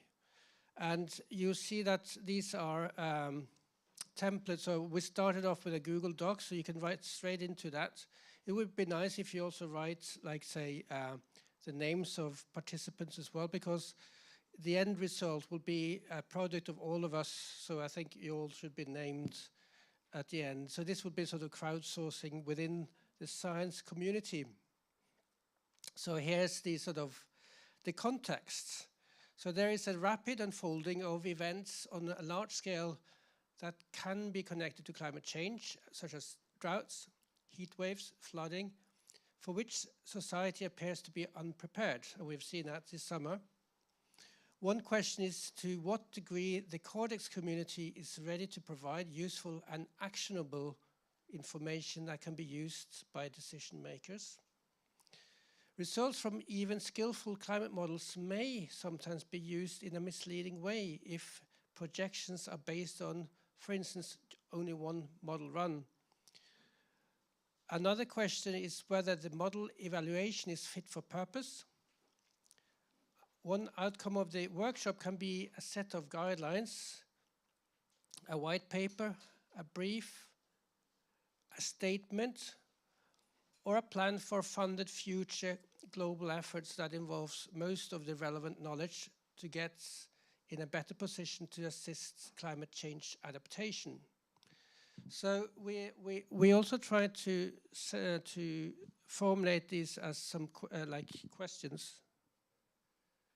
So one, do you have some examples or case studies of such, or some thoughts about why not, if there aren't any? There should be any, shouldn't it? What do you think could help getting a critical mass in terms of knowledge, understanding when it comes to using climate information for decision making and climate change adaptation? What can we do about it? And how or on what platforms can we establish sustainable links and interaction with stakeholders and decision makers? And finally, how can we work to secure funding for international collaborations with a critical mass in terms of knowledge and experience? And when I say critical mass, I mean that is inclusive, so it includes all the relevant knowledge and different methods, for instance, and not just focus on one type of way of getting the relevant information. So now I hope you spend some time discussing on the tables and write in. So you have one leader at each table, and also each breakout group should have one leader.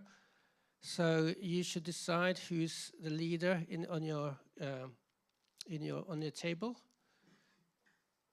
and then I'll let you work, and then I'll let you know when we finish. Do you want to say something, Irena? Okay, good. Just wanted to say that perhaps you should swap tables, not work with those you usually sit with, to mix a little bit. That's a good idea. It's a little bit of a physical exercise there.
Welcome back to Concord, to the late afternoon keynote session on the theme State of the Art on Downscaling and Use of Downscaled Results.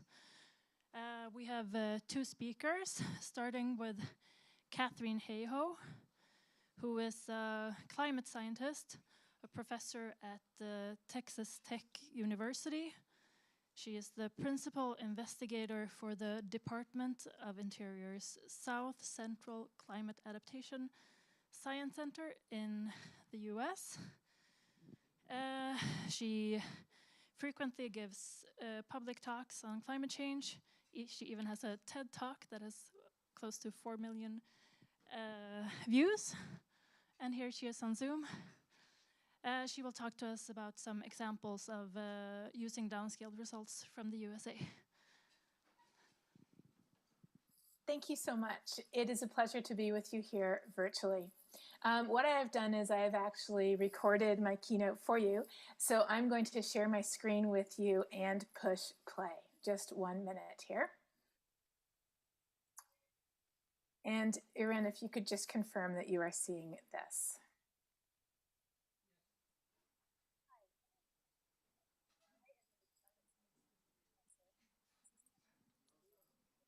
We can't hear you. Oh, sorry, you cannot hear? No, we cannot hear you. Okay, I'm going to do this the old-fashioned way then. All right, just a second here.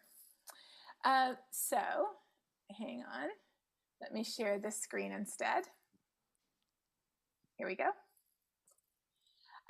So I am Canadian, but I live in the United States, and I have been working in this community for a long time. But before I talk about what we're doing, I want to start by talking about why it matters.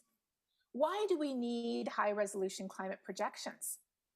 The reason we need them is because we are conducting a truly unprecedented experiment with the only home that we have. We have never seen this much carbon going into the atmosphere this quickly. And today, with 8 billion people on the planet, it's as if we are driving down the road, looking in the rear view mirror. We have built our civilization based on the past, based on the expectation that the events that occurred in the past can predict the future. But this works fine if the road is straight. If the road is straight, if climate is not significantly changing, then there's really no problem with using the past as a predictor of the future. But if we are on a curve, and today we are on a bigger curve than we humans have seen since the beginning of our civilization, we must look forward. And we see this in the data. When we look at the IPCC data, we know that climate is changing faster than any time that we've seen in history. That's why we need these projections. We need them more today than we've ever needed them, because if we do not look forward, we will run off the road. Not only that, but climate change is affecting our extremes as well as our averages. I think of it like a pair of dice. We always have a chance of rolling a double six naturally. But as the world warms decade by decade, it's as if we have more and more sixes and even some sevens or eights on our dice. So we could have 5 1,000-year flood events in the United States in 5 weeks. We can have the record-breaking drought and heat waves in the EU, followed by record-breaking flood, the floods in Pakistan, the droughts, and the floods in China. All around the world this past summer, it seemed like everywhere was either drying up, heating up, flooding, or burning up. And when we look to the future, we need to be able to incorporate this information into our future planning as well. But we know that what's going to happen is largely dependent on us. There is uncertainty due to the response of the climate system to this unprecedented experiment that we're conducting, but we know that our choices are driving the change. It's us humans that are responsible for this. And so when we look to the future, we know that the greatest uncertainty truly is us. Us humans, the choices that we make will determine our future. So how do we show the impact of our choices?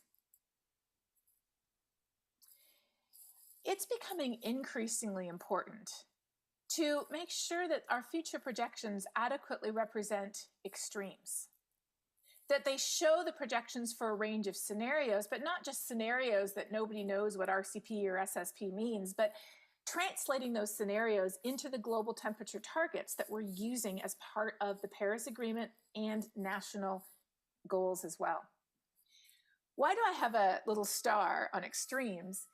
It's because we need to make sure that not only are we resolving the tails of the distribution, but there's also a spatial challenge, because when we look only at gridded data, by definition, we're smoothing over many of the extremes, especially when we look at extreme precipitation and when we look at extreme heat. And so part of what I've been working on for a long time is really looking at downscaling to grids as well as to weather stations like the GHCN network around the world, so that we can resolve those changes. Because, for example, a weather station in a city, which has the urban heat island effect in it, will show greater absolute value, absolute magnitude of change in the future compared to a rural station because of the additional urban heat island effect. And so this is just an example, an animation of some simulations that we did for 200 weather stations in the United States, looking at the change in temperature in degrees Fahrenheit, because that's what people use in the US, for the hottest day of the year as we step forward into the future from the 1950s through 2100. This is the importance of looking specifically at stations. But we also need to make sure that we cover the range of future projections, because our future is in our hands. And traditionally, we've done this by looking at what would happen if we do something, what would happen if we do more, what would happen if we do nothing. We can quantify what we can accomplish by prompt action by looking at the difference between a higher versus a lower scenario. But we know that even under a lower scenario, change is already happening that we must adapt to, and that is valuable information as well. Increasingly, we've been turning these scenarios into global mean temperature scenarios by looking at the 20-year climatological period when each individual simulation, depending on the sensitivity of the model, reaches a given temperature change. And using this information, we can take figures that used to take 9 panels to look at a medium scenario, a medium high, and a higher scenario, near term, mid-century, long term. We can take these sort of traditional scenario time slices and we can condense them into something that's much more readable. These are some simulations I did from a study looking at drought over North America about 10 years ago. And we can translate it into something like this, where we see the clearly emerging patterns of drought as the world gets warmer by 1, 2, 3, or 4 degrees Celsius. And we see those patterns emerging, and how quickly we get to each of those depends on the choices that we make today. So what do climate projections in the United States look like? Well, over the past few years, there has been tremendous effort put into developing tools, which are very useful. And one of these tools is called the Climate Explorer tool, where you can actually go there and you can enter the name of a city or a county. And let's see if I have, yes, there we go. So for example, here I'm entering Houston, Texas, and you can see a bunch of different figures come up. You can look at coastal flooding, you can look at maps. So let's pick days per year over 100 degrees Fahrenheit as an example. Let's look at the difference between the 2020s and the 2050s. And you can move this slider back and forth to look at the difference in the projections for a given area. Now let's go to precipitation. Here's the change in days per year over 2 inches of rain. This is a useful tool that you can use to look at that, and you don't require any specialized knowledge. If we go back, we can look at this figure and note that this is for the county because it's using gridded data. This is not based on station data. And say we look at days below freezing, you can turn on or off the lower or the higher emissions. You can turn on or off the simulated historical versus the observations. So this is a really useful tool that's been created for non-specialists, and it is based on the Loca Method. The Loca Method is a constructed analog method where it's created by researchers at the USGS and UC San Diego. Dave Pierce, Mike Dettinger, Dan Cahan, and others. And what they do is they take historical large-scale weather patterns that could be from 1995 or 1972 or 1980, and they construct an analog for a future day. It has an additional factor to scale up the long-term average, and then it's got part of each one of those weather patterns. And when you combine them, you get that fine-scaled or downscaled and bias-corrected version of the future map. Now, this is done at a gridded scale. But over the last 5 years, I've been working on something which is also being used in the upcoming National Climate Assessment. I've been a lead author on the 2nd, 3rd, and 4th National Climate Assessments, and I am also an author on the 5th. It hasn't finished yet, which is why I can't show you a figure of it yet. But the method that I've been working on that's going to be incorporated into the 5th assessment with the Loca Method is one that specifically addresses the problem of stationarity. This is the challenge of any statistical method, the question of whether the statistical relationships that we develop for the historical period hold true in the future. So working with colleagues at the Geophysical Fluid Dynamics Lab over the last 10 years, we've been putting together an approach using high-resolution climate projections to assess the additional value of dynamical versus statistical simulations. And the way we do it is we develop this statistical method, we project for the future using the coarse GCM, and then we compare the difference for the end of the century under a higher scenario between the high-resolution GCM at 25-kilometer fully dynamic simulations with what you get from statistical method only, which is much quicker, much more affordable, but also has the condition of stationarity. So over the last few years, we've been developing a brand new statistical method using a signal decomposition approach. And this is a MATLAB package. This is just a preview. It will be coming out this next year. It's a MATLAB package that's ultra flexible. You can use it to downscale any observational data set, weather stations, grids, reanalysis. Haven't tried satellite yet, but you could do it too. Any observational data set you can apply this to, and what it does is it decomposes the signal into the long-term trend, the seasonal climatology, and the daily anomalies, and we bias correct each part of the signal separately and then recombine them. Sort of like the constructed analogs, but we are doing it on a temporal rather than a spatial basis and then putting those pieces back together. How does this compare? How does Loca compare with the signal decomposition approach and with older methods like parametric quantile mapping that we've used in North America in the past? Well, using this perfect model approach, we can compare the biases for the end of the century between a statistical method and a fully dynamical model. And that's what you're looking at here. This is for temperature in degrees Celsius. Again, the colors are the difference. So the statistical model is hotter if it's red and colder if it's blue compared to the dynamical approach. At the top, we have the bias in the 1 in 1,000th coldest day of the year. At the bottom, we have the 1 in 1,000th hottest day of the year. And you can see that both the constructed analogs and the signal decomposition show significant improvement in biases for temperature.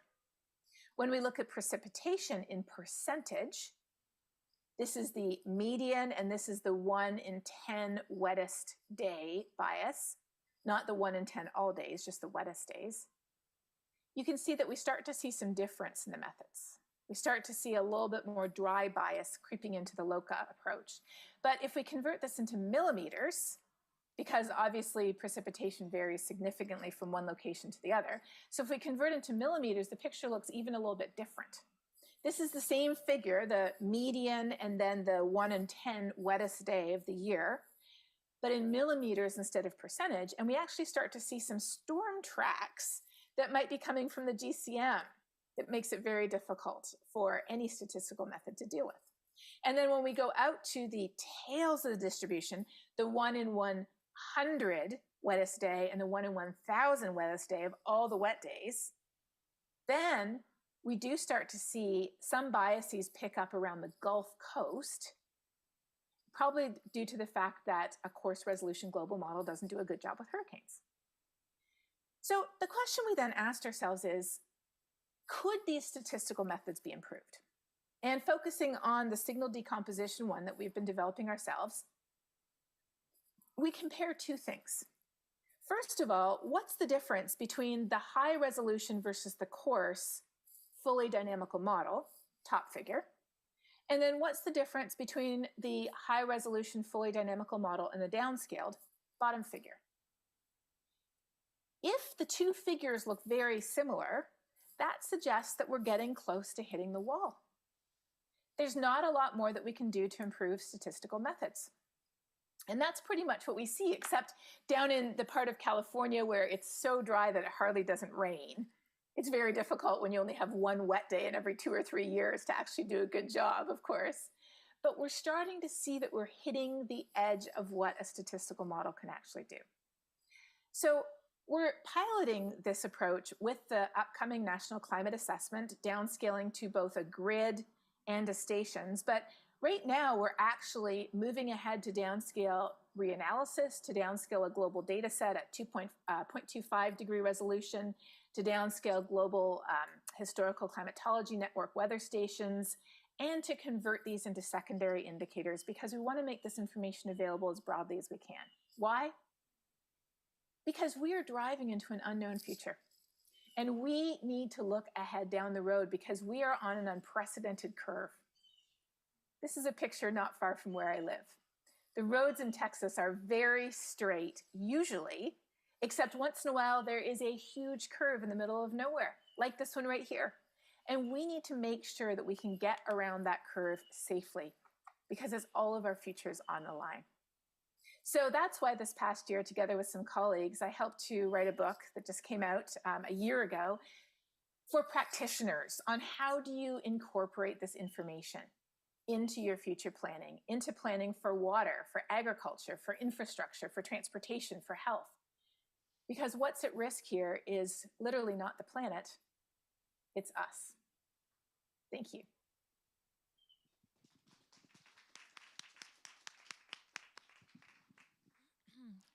Thank you, Catherine. That was very interesting. Do we have time for questions or have to move on? Okay. Into the discussion. Okay, yeah. Thank you so much. Next, we have Paco Douglas Reyes, who is the director of the Earth Sciences Department at the Barcelona Supercomputer Center. He was also a lead author of the 6th assessment report from the IPCC and the chapter of downscaling. And he will be sharing with us some perspectives from the IPCC AR6 Working Group 1. And I believe he's on Zoom somewhere. I'm here. Well, at least okay, there I am. Hi, everyone. Thanks very much for inviting me to say a few words about how downscaling came into the last assessment report in the Working Group 1. Let me share my screen. Okay, can you see the slides now? I hope so. I'm not going to talk that much about downscaling, although I'll use it in this presentation, but about regional information and how climate information for regions in the broadest sense possible that you can imagine a region is being constructed currently in the literature. When I started working in the IPCC, I had been very rarely exposed to downscaling, so that's something that I think it's important that I make clear here. So I'm a global modeler that was brought into the downscaling world, and that has learned to appreciate its advantages and disadvantages in over these past few years. Before going to the regional climate information in the report, let me remind you a few messages from the report, in which basically repeating or even paraphrasing what Catherine has said, the big changes in climates are taking place rapidly and they are unprecedented in the last 1,000 years. And those changes are somehow been indisputably associated with human activities, making extreme climate events more frequent and severe, with the corresponding impacts in society, in particular for those that are vulnerable to climate and its variability. At the same time, if we look forward, we are now aware from the report that unless we take immediate, rapid and large-scale measures to reduce greenhouse gas emissions, it will be virtually impossible to limit warming to 1.5 degrees. But still, it's important to bear in mind that the solution is in our hands. So, as Catherine said before, the biggest uncertainty of all is what we will do in the choices that we'll make and whether we'll stand by our promises. At the regional scale, the report, the Working Group 1 report, was paying special attention to the regions. And one of the main conclusions that came out of it is that climate change is already affecting every region on Earth in multiple and different ways. And that these changes that are being observed now will only increase with further warming. And you might have been exposed to these kind of figures if you ever saw one of the general presentations of the Working Group 1 report of AR6. And in this figure, you can see the conclusions that the people involved in writing the reports came up concerning the occurrence of hot extremes in the current climate. And the colored hexagons, and each hexagon corresponds to one of the big regions that are considered as standard in the report, correspond to regions in which we have confidence in that increases in hot extremes are happening. And this comes from as much evidence as we could have had our access to.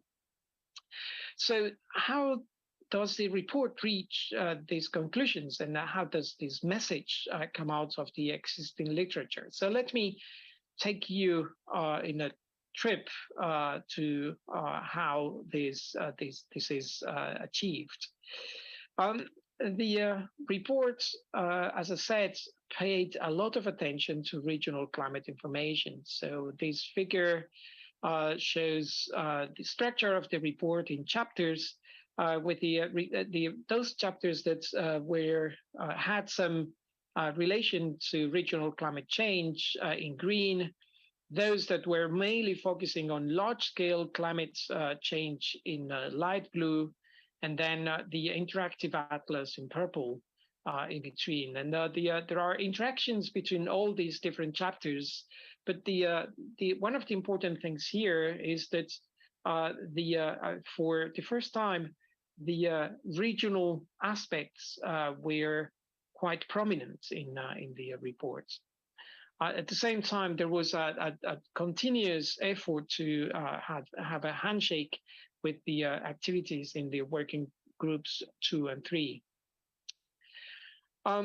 So in particular, if we go into the chapter that tried to make sure that the linkages between the global and regional aspects of climate were appropriately considered in the report, which is chapter 10, there was a lot of methodological analysis of how regional climate change statements can be built. And one of the things that we tried to assess were the different tools that are available to produce the model, the climate data that underpin the climate information. And there are tables like the one that appear on the top left, where there are descriptions of the different tools, global models, dynamical downscaling using regional models, forced by global models in the boundaries, the assumptions that are required to make those models suitable to represent current climates and also to project the climate into the future.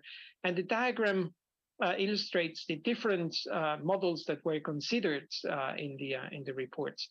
And relevant to this workshop are those that allow to go into much finer detail, like, for instance, the statistical empirical downscaling methods, the global high resolution models, and also the very much used high resolution regional climate models, and the emerging, or not emerging because they are now they are used quite a lot in many places around the world, convection permitting regional climate models. So quite a lot of different tools that had to be taken into account, and a lot of interactions among them.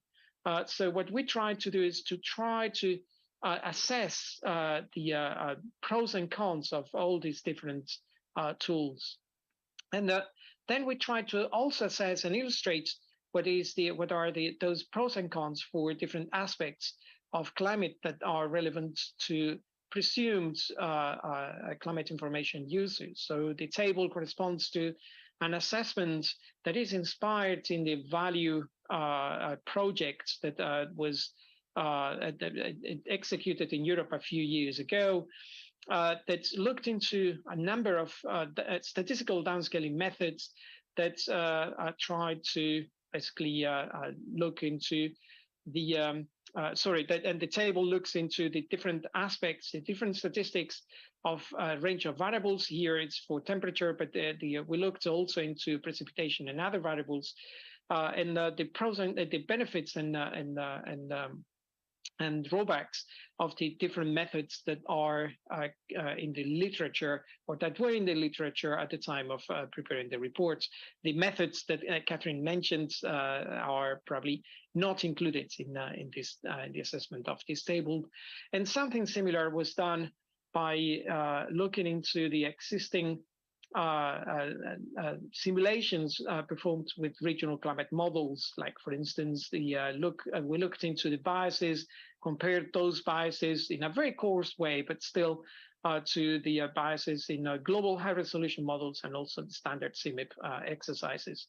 And also we tried to look and assess what were the characteristics of bias-adjusted global models and regional climate models over specific regions, trying to illustrate what users of the climate information should be made aware of and pay attention to. However, the users are interested in the projections into the future.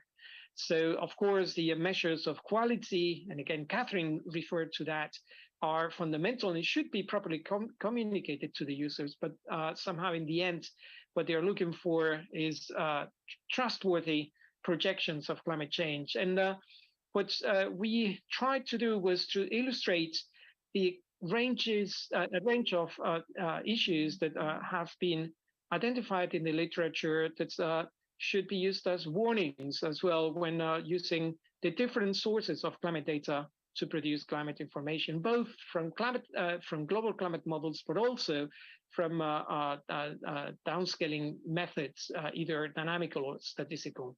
And these are some of the examples that you can find in the literature. I won't go into the details to avoid running out of time, but somehow the main message here is that the different methods should be compared as much as possible and appropriately communicated to the users. And that communication to the users is another aspect that the report paid a lot of attention to as well. So different authors and different chapters were fully aware that there has been a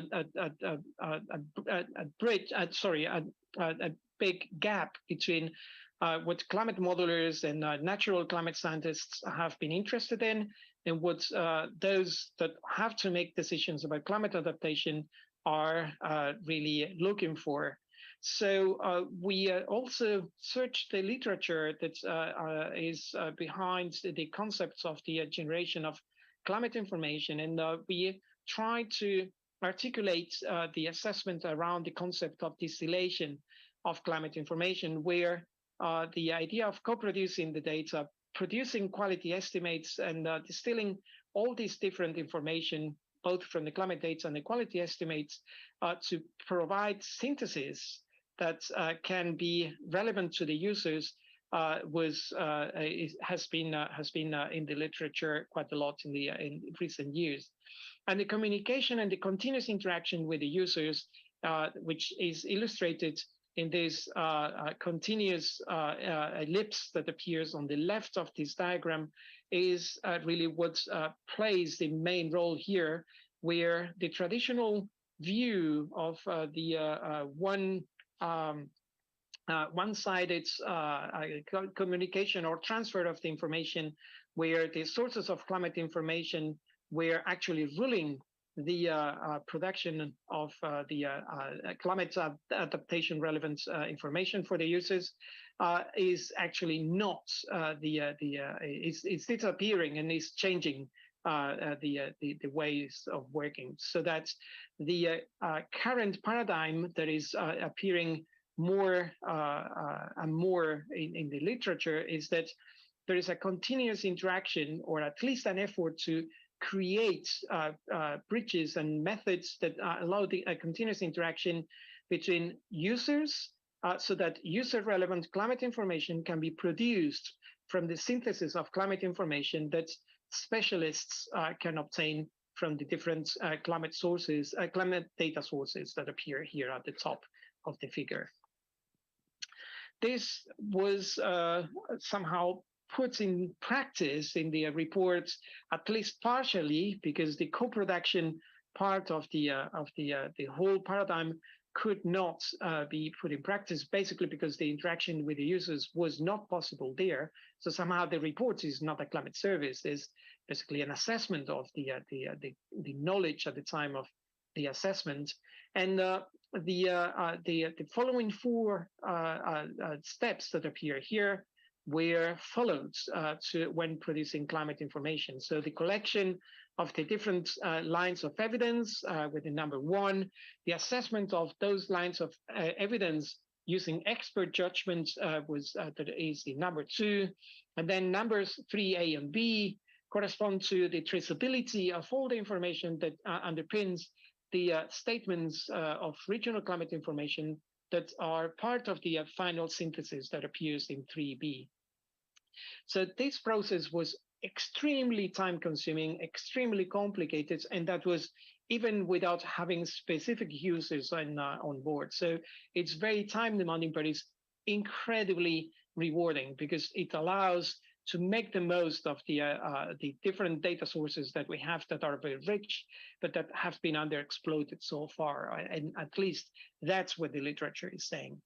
Some of this information is available in the regional fact sheets that are available also along with the report for the different continents. And those regional fact sheets use a concept that has been coined in this working group that tried to also favor the handshake with the working group 2 in particular, which is a concept of climatic impact drivers that are those drivers of climate that produce impacts that are related to climate. And those climatic impact drivers were grouped into different types, climatic impact drivers for heat and cold, for precipitation related, winds, snow and ice, cryosphere basically, coastal effects, open ocean, and others that couldn't be associated with the others, but include, for instance, the impact on air quality. So this kind of information is all traceable in the report, and it's summarized in the figures that you'll find in the summary for policymakers. last slide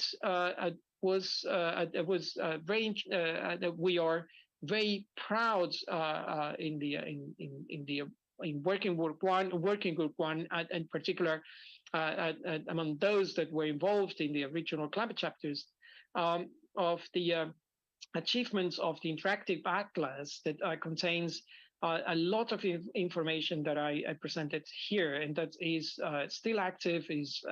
It's a fantastic source of climate illustrations and climate change illustrations, and that you can visit very easily by following the URL that appears there at the top. So that's everything. Thanks very much for your attention. Just to say that it's the conclusion is that downscaling is very important, very useful, but it's the case only in a user-oriented context. Thank you very much.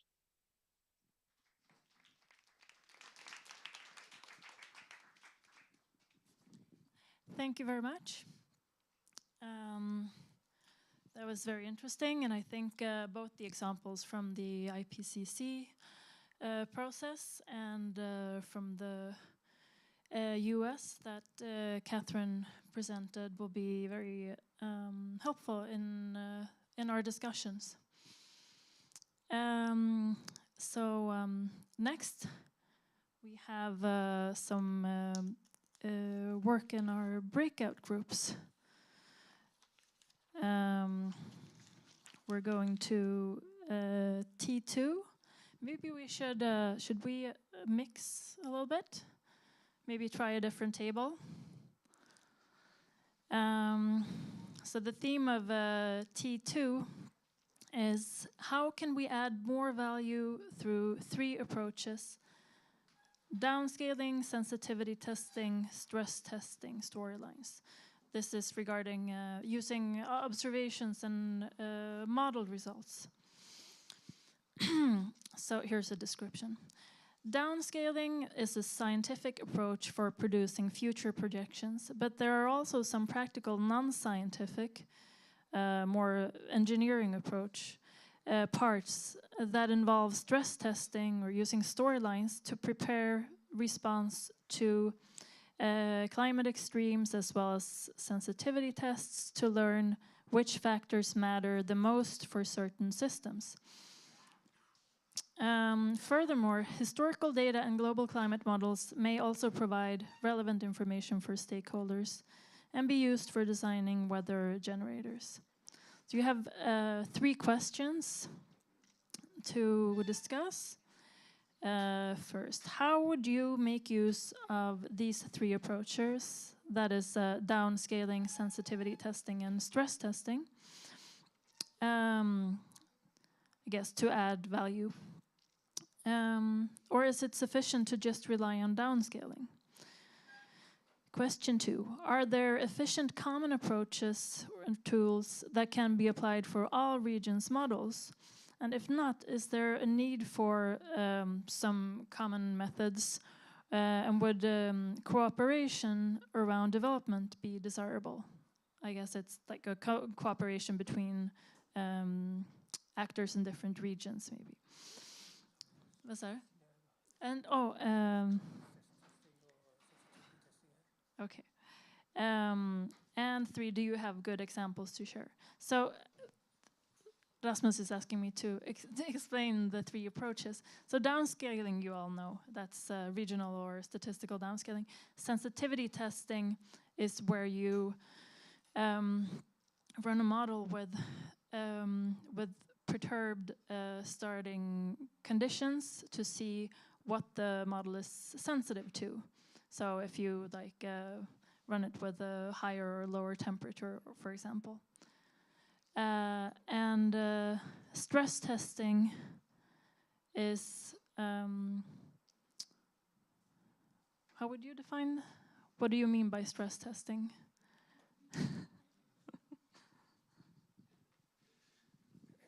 So we worked with a lot of impact people through various projects, and sometimes we couldn't use downscaling, but They had an impact model that was fairly quick to run, and for instance, a hydrological model, and that runs with observations. And what you can do is you can run it many, many times, and you can, with the observations, you can remove rainy days, add rainy days, increase the rainfall, reduce rainfall. You can increase the temperature, reduce the temperature, and then you can record the output, how that responds to these changes to see what variables are most important. Some maybe not have any effects on the outcome, whereas others have a big effect. So that is what we think, well, how we, I would define stress test, sensitivity testing. But stress testing, is that just like an extreme version? So stress testing is basically what we did in Bangladesh, in Khulna, where we took Hurricane Matthew and moved it over to Bangladesh and said, okay, what if this storm hits Khulna? So this is just engineering type, it's non-scientific, but just to provide some input on rainfall and winds and see how they would cope with that, what kind of plans do they have for that. So these are the sort of very practical ways of dealing with climate information that is not necessarily scientific, but really practical, especially for an engineer's point of view. So these are additional ways in addition to downscaling. Okay, so then we will continue working in our breakout groups. And this is the last event of the day. And yeah, do we convene back here or just work until we're finished? Okay, thank you.